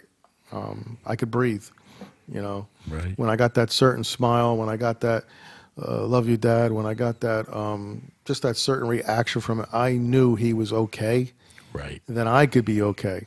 That's not a good way to live at times with the family. But you know what? It's those little hopes that we carry Right. with us, right? Right, yeah. During those times of addiction, it's really what keeps us going as parents. I mean, the you know, hope. you have to hold that hope. You can't be going, my kid's never going to get better. No, I right, mean, right. that- And every time you would see that certain smile, and it just energized me. you know, my daughter's been in recovery now for 19 months, I guess. You know, it really took that first year is probably the roughest because, you know, it really takes, you know, a year, maybe even a little longer for the brain to come back, you know, from all that and to see that person that we knew before. And I noticed that in her. You know what I mean? It took about a year for her to even start caring about, you know, people's birthdays and holidays and your grandmother and, you know what I mean? All those little things that, you know, you just forget about. Yeah, and you could see it in him, like when he was building himself back up, when he was coming back, and when he was the relationships he was in, and as the relationships were going well, that's another trigger when they weren't going well. Right. As far as with a girlfriend or something like that, you know. But epiphany, you know, just you know, it's a little boy, just a little boy crying out, you know, and that's all I keep thinking about. He was just my little boy, and how did this happen through the years? What could I do different? What did I do wrong as a parent? You know, all those questions that run through your mind, man. Right, right, and you know, just these songs are just my way of remembering certain things. Yeah. Taking me back to certain things, good and bad. Well, I surely appreciate you taking us down memory highway tonight. Oh. You know, with all these songs. I don't mind at all. That's glad to do it. So we have Epiphany next.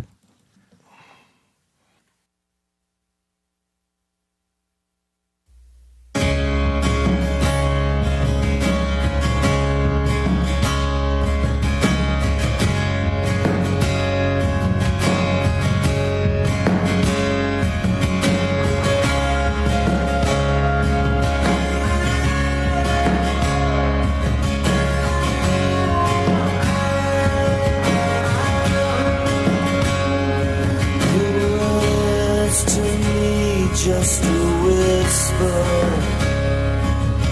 Your face is so unclear. I try to pay attention. The words just disappear. 'cause it's always raining in my head.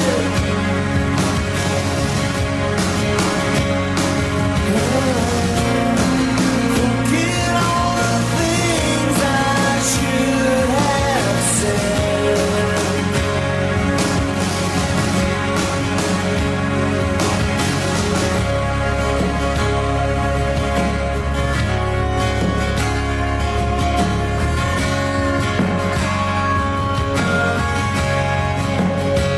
So I speak to you in riddles, 'cause my words get in my way. I spoke the whole thing to my head and fear it wash away, 'cause I can't take any more of this. I wanna come apart or dig myself a little hole inside your precious heart. Oh, 'cause it's always raining in my head.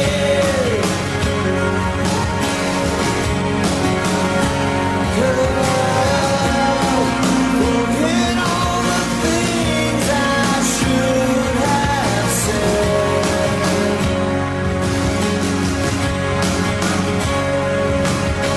I am nothing more than a little boy inside that cries out for attention. Yet I always try to hide, 'cause I talk to you like children, though I don't know how I feel. But I know I'll do the right thing if the right thing is revealed. 'Cause it's always raining in my head.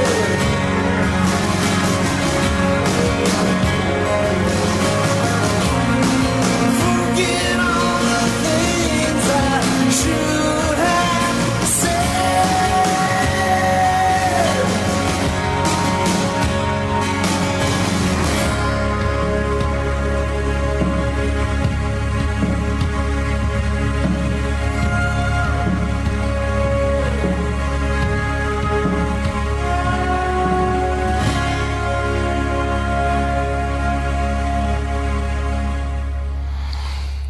Epiphany. That's an awesome song.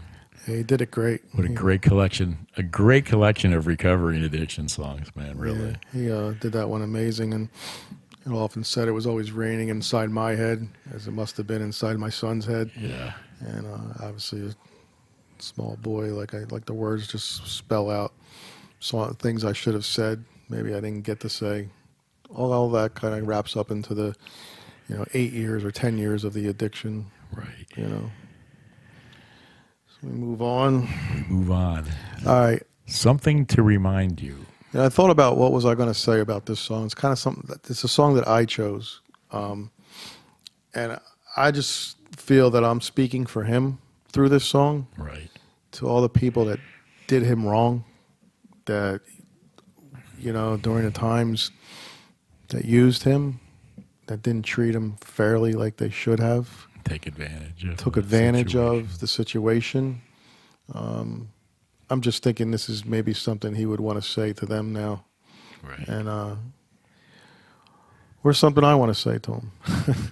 Something to remind you.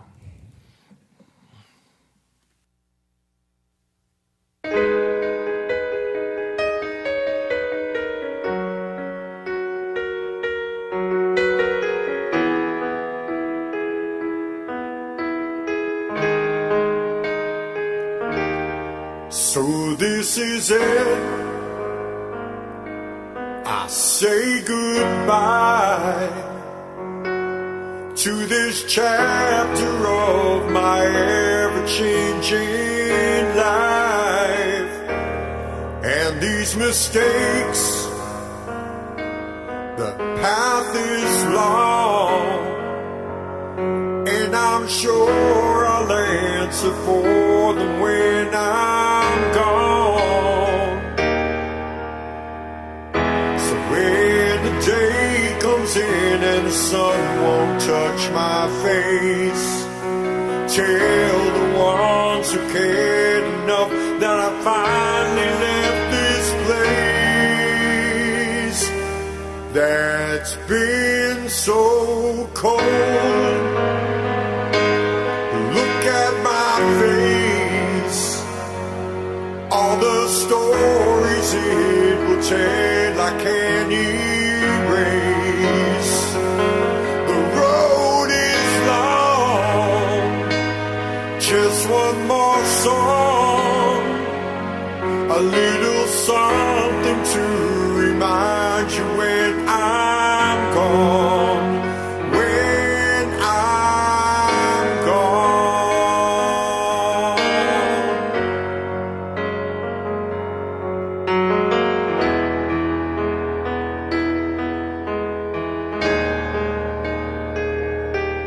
The road to hell along the way is paved with good intentions, so they say. And some believe that no good deed goes unpunished in the end, or so it seems. So when the day comes in and the sun won't touch my face, tell the ones who cared enough that I finally left this place that's been so cold. Look at my face, all the stories it will tell I can't erase. The road is long, just one more song, a little something to remind you when I'm gone, when I'm gone.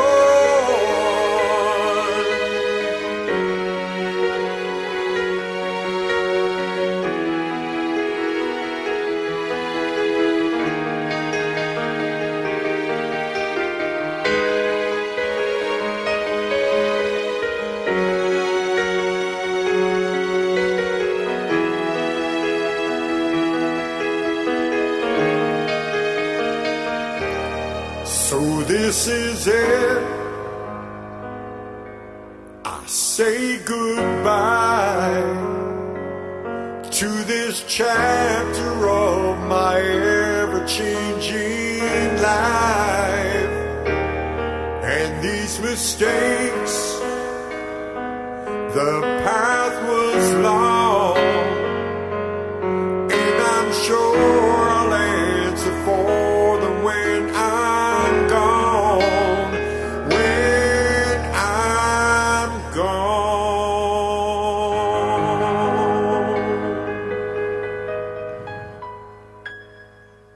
Something to remind you. Tommy, excuse me. Tommy is an amazing voice. He really does. My wife loves Tommy. She's a very blues type girl. Yeah. And you know, I go to see Ernie. She likes Ernie. She's a very good fan of Ernie. But Tommy is, you know, a friend of mine used to say, "Your wife's a blues chick, Arch." And so Tommy fits that with her, and you know, just that voice. And I'm so glad that he, you know, was able to do the two songs. I appreciate it.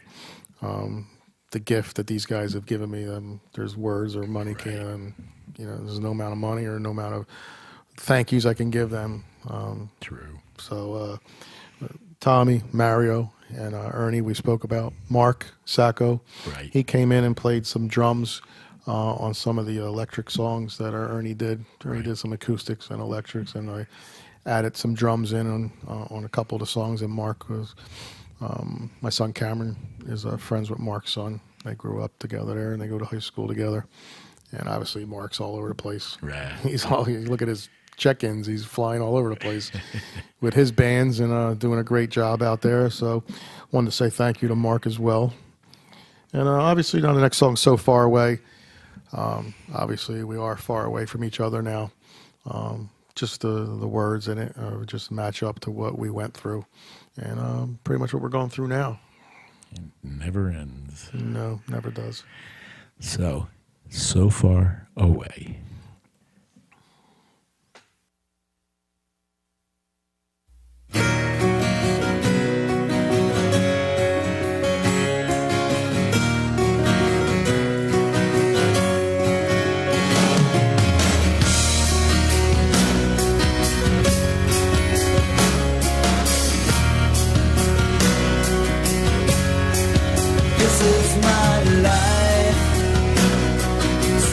What it was before.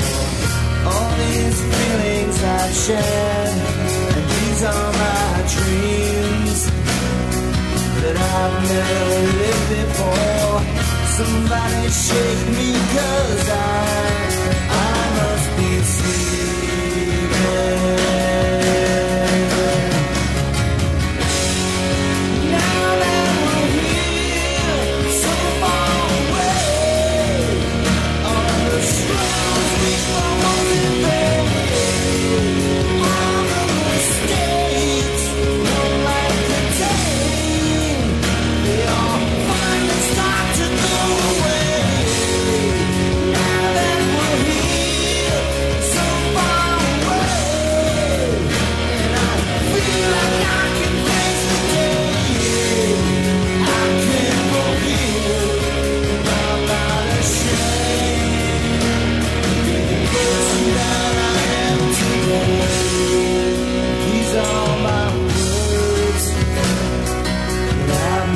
Said before, I think I'm doing okay.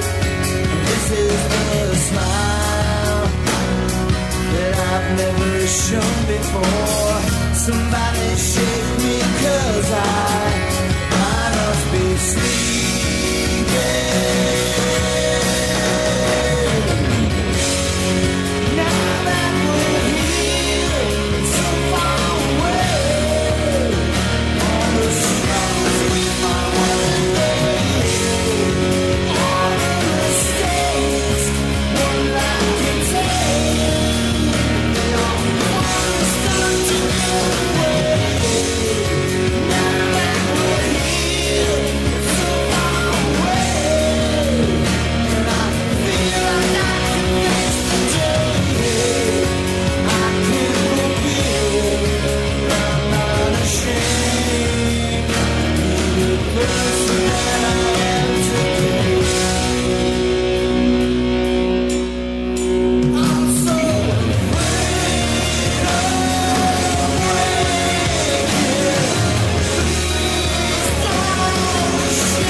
Art, that's kind of a special song as far as going through the recovery period with him and how he feels and not being ashamed.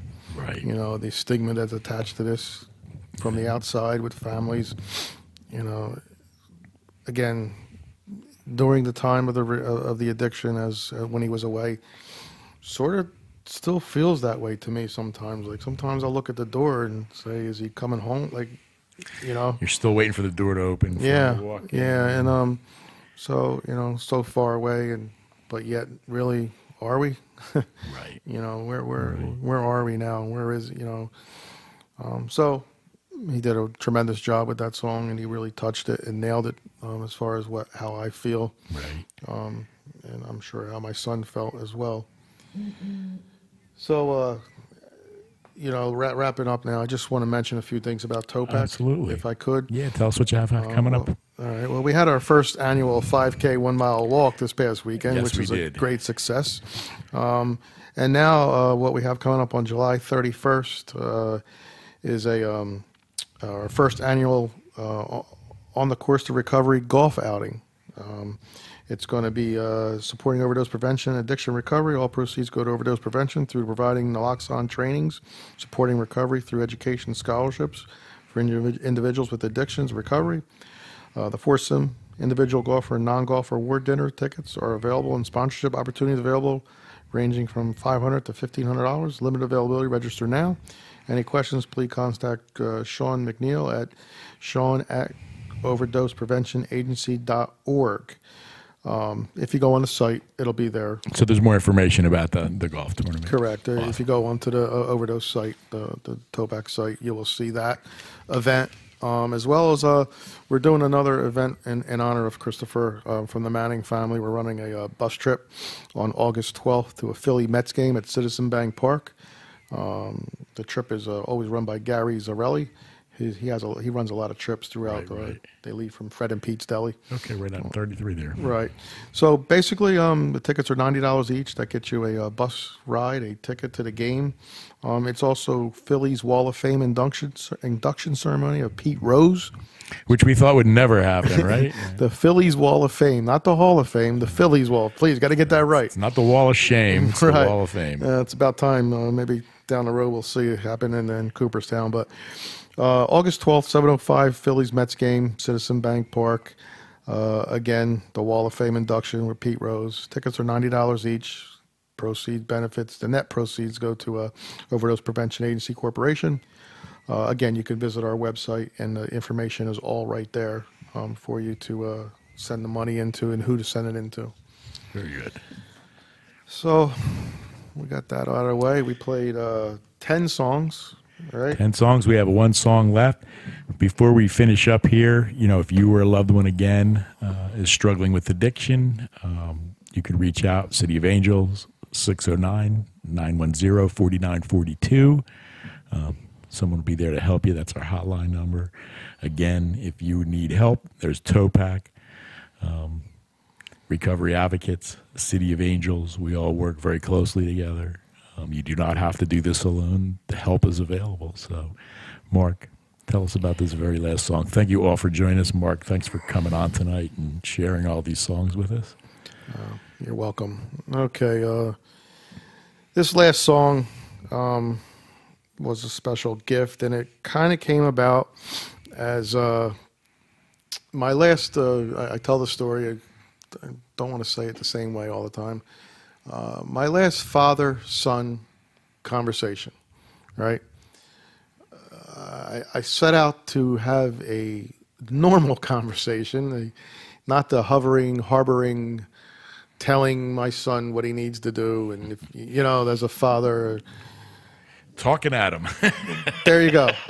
I was going to talk to him and just talk. And we started the conversation out. Christopher had worked for Amtrak. I've been with Amtrak for 34 years. Christopher worked for Amtrak. We started the conversation out about what do you want to do with your life? Well, it doesn't have to be this. There's a million things you can do in life. If it's not with the railroad, find out what you want and move on and do what you need to do. Right. And the conversation was going, man. It was back and forth, and listening to me, and I was listening to him. And it got to the point where, tell me what you want to do. You know, where do you think you're going to be in a couple of years? I mean, I know he would have been a great husband. I know he would have been a great father. I know that. I'm just saying it because he's my son. I know he would have been. Right. But he could have been a lot more. He could have been so many things more. And he taught himself how to play the guitar a little bit. So out came, well, why don't you take lessons? And, well, how would I do that? Well, I'll call Ernie White, see if he can fit you into his lesson schedule. Right. And his reaction back to me was, you would do that for me? Christopher, I'd go through a wall. I'd go to... I think our kids are still amazed at the fact that through everything that they put us through, though, we're still like, that's what you want to do? You know, you can still do that. Right. You know, you have your dreams. You have your aspirations. I even look at myself. I'm going to be 61 this year. I mean, some of the most successful people were successful after 60. There you go. And, you know, this doesn't have to be your life. This doesn't have to be your history. This doesn't have to be. You can, you know, you can do anything you want to do in life, and you have the intelligence. You have the smart, but you just need to walk. You need to get out of this. Right. You know, you need to walk away from it. You need to be able to control this. And we got to talking, and again, the tattoos are a picture that Christopher drew. He could draw. He was a great artist. And I mean, it just was like natural to him. Right. Things were natural. So anyway, the conversation went on, and it was a Wednesday night, I believe, and he was at work. He was already in up past Reading, Pennsylvania, working. So he worked nights. So he, you know, we hung up, and it felt good. It felt good, you know.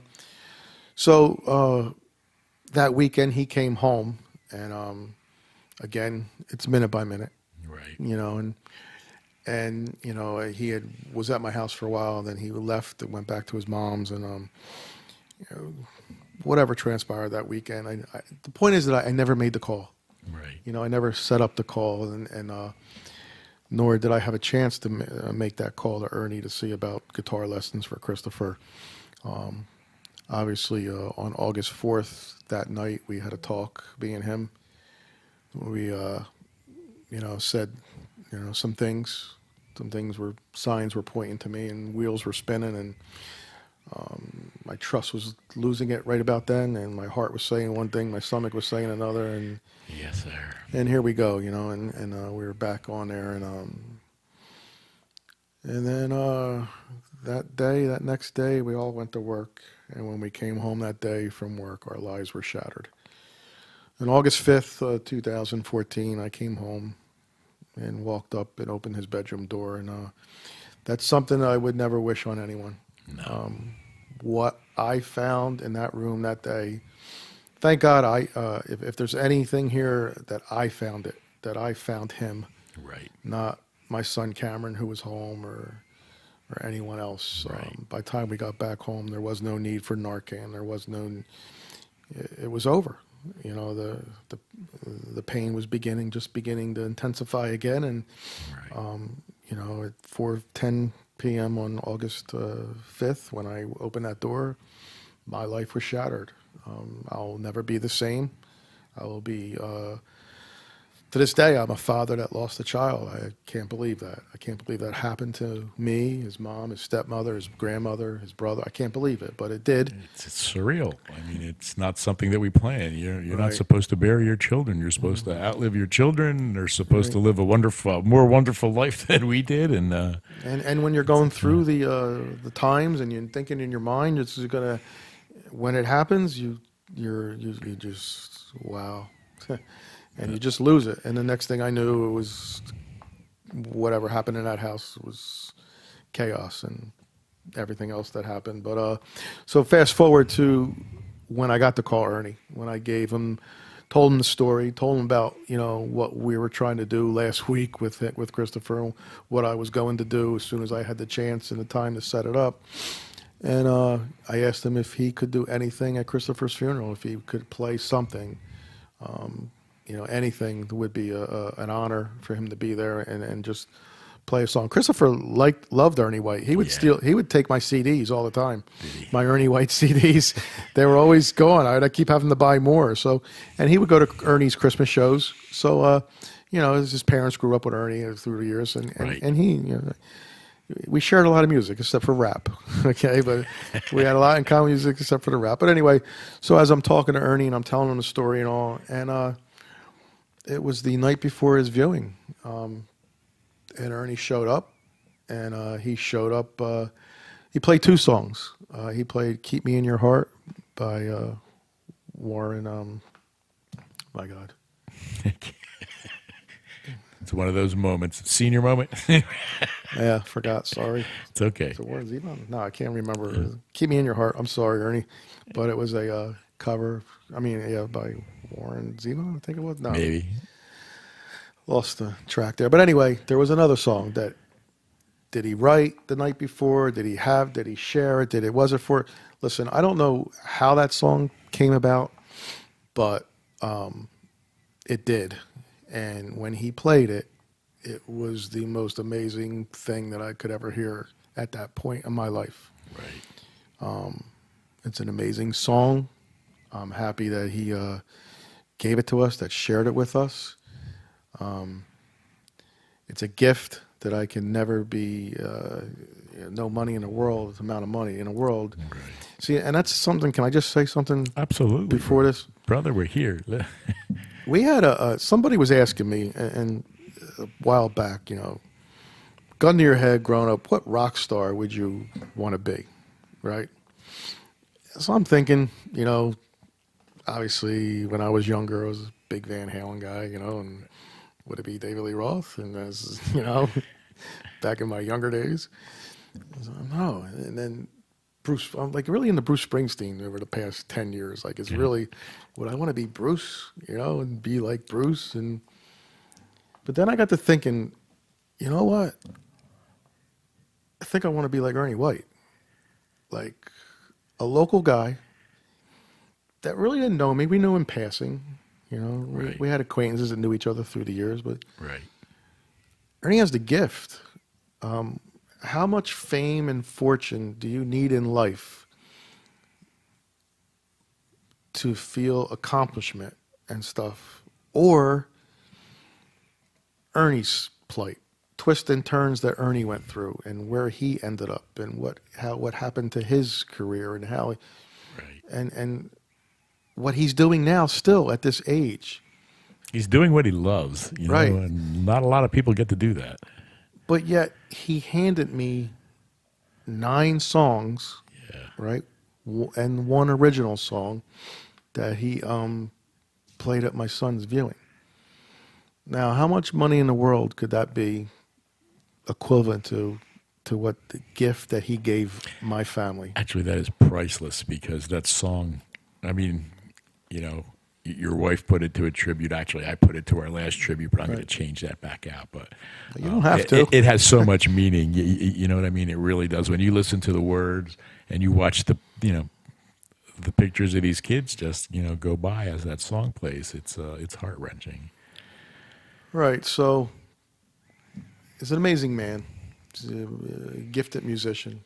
I will never forget what he's done for our TOPAC organization, Right. for the Manning family, and again to all the musicians for what they gave me in these 11 songs. He's a great gift. Ernie, Tom, Mario, And Mark. I mean, fantastic. It's just a fantastic group of guys. It was an honor, really, to, you know, have such a collection of songs by these guys. Right, and so here we are. You know, he's came that night, showed up, and this is the gift that he's given us. So we're going to end out with "Till We See You Again." If you are going to be watching the YouTube version of this, we're going to be replacing the song itself with actually the video that Linda had put together for the TOPAC run, which was to this song. So that'll all be included.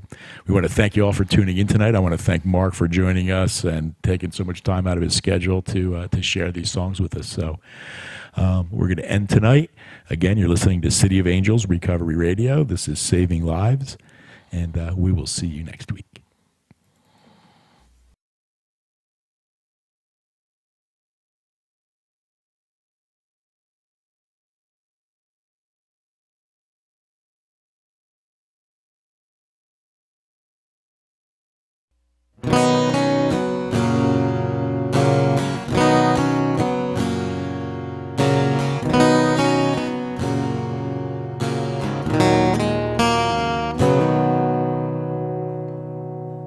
There's got to be a better place for the restless hearts in time and space.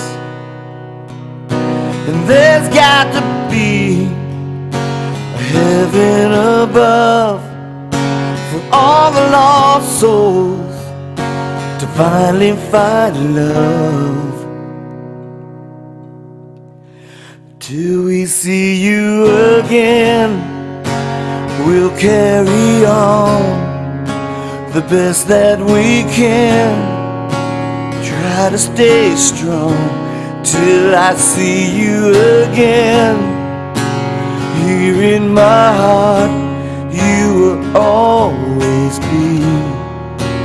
Now that the world has set you free.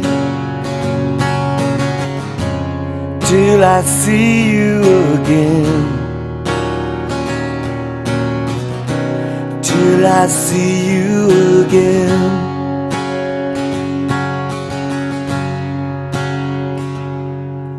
Well, somebody told me not long ago, things happen for a reason, but I don't know. So somebody tell me how it all makes sense when the only thing I feel is such emptiness.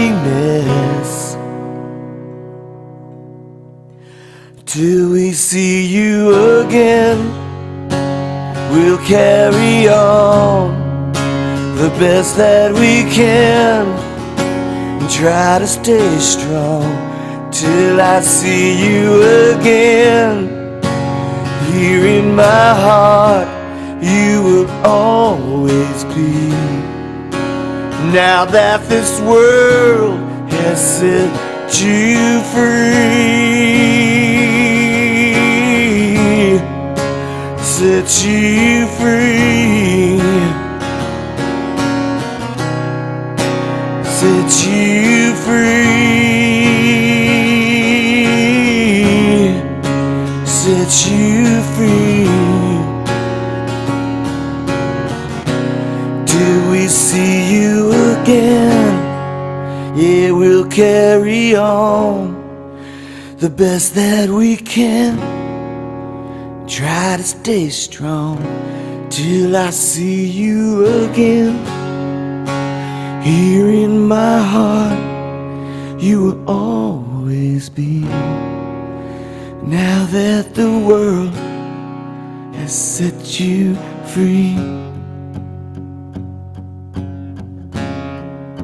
set you free. Oh yeah, set you free, set you free.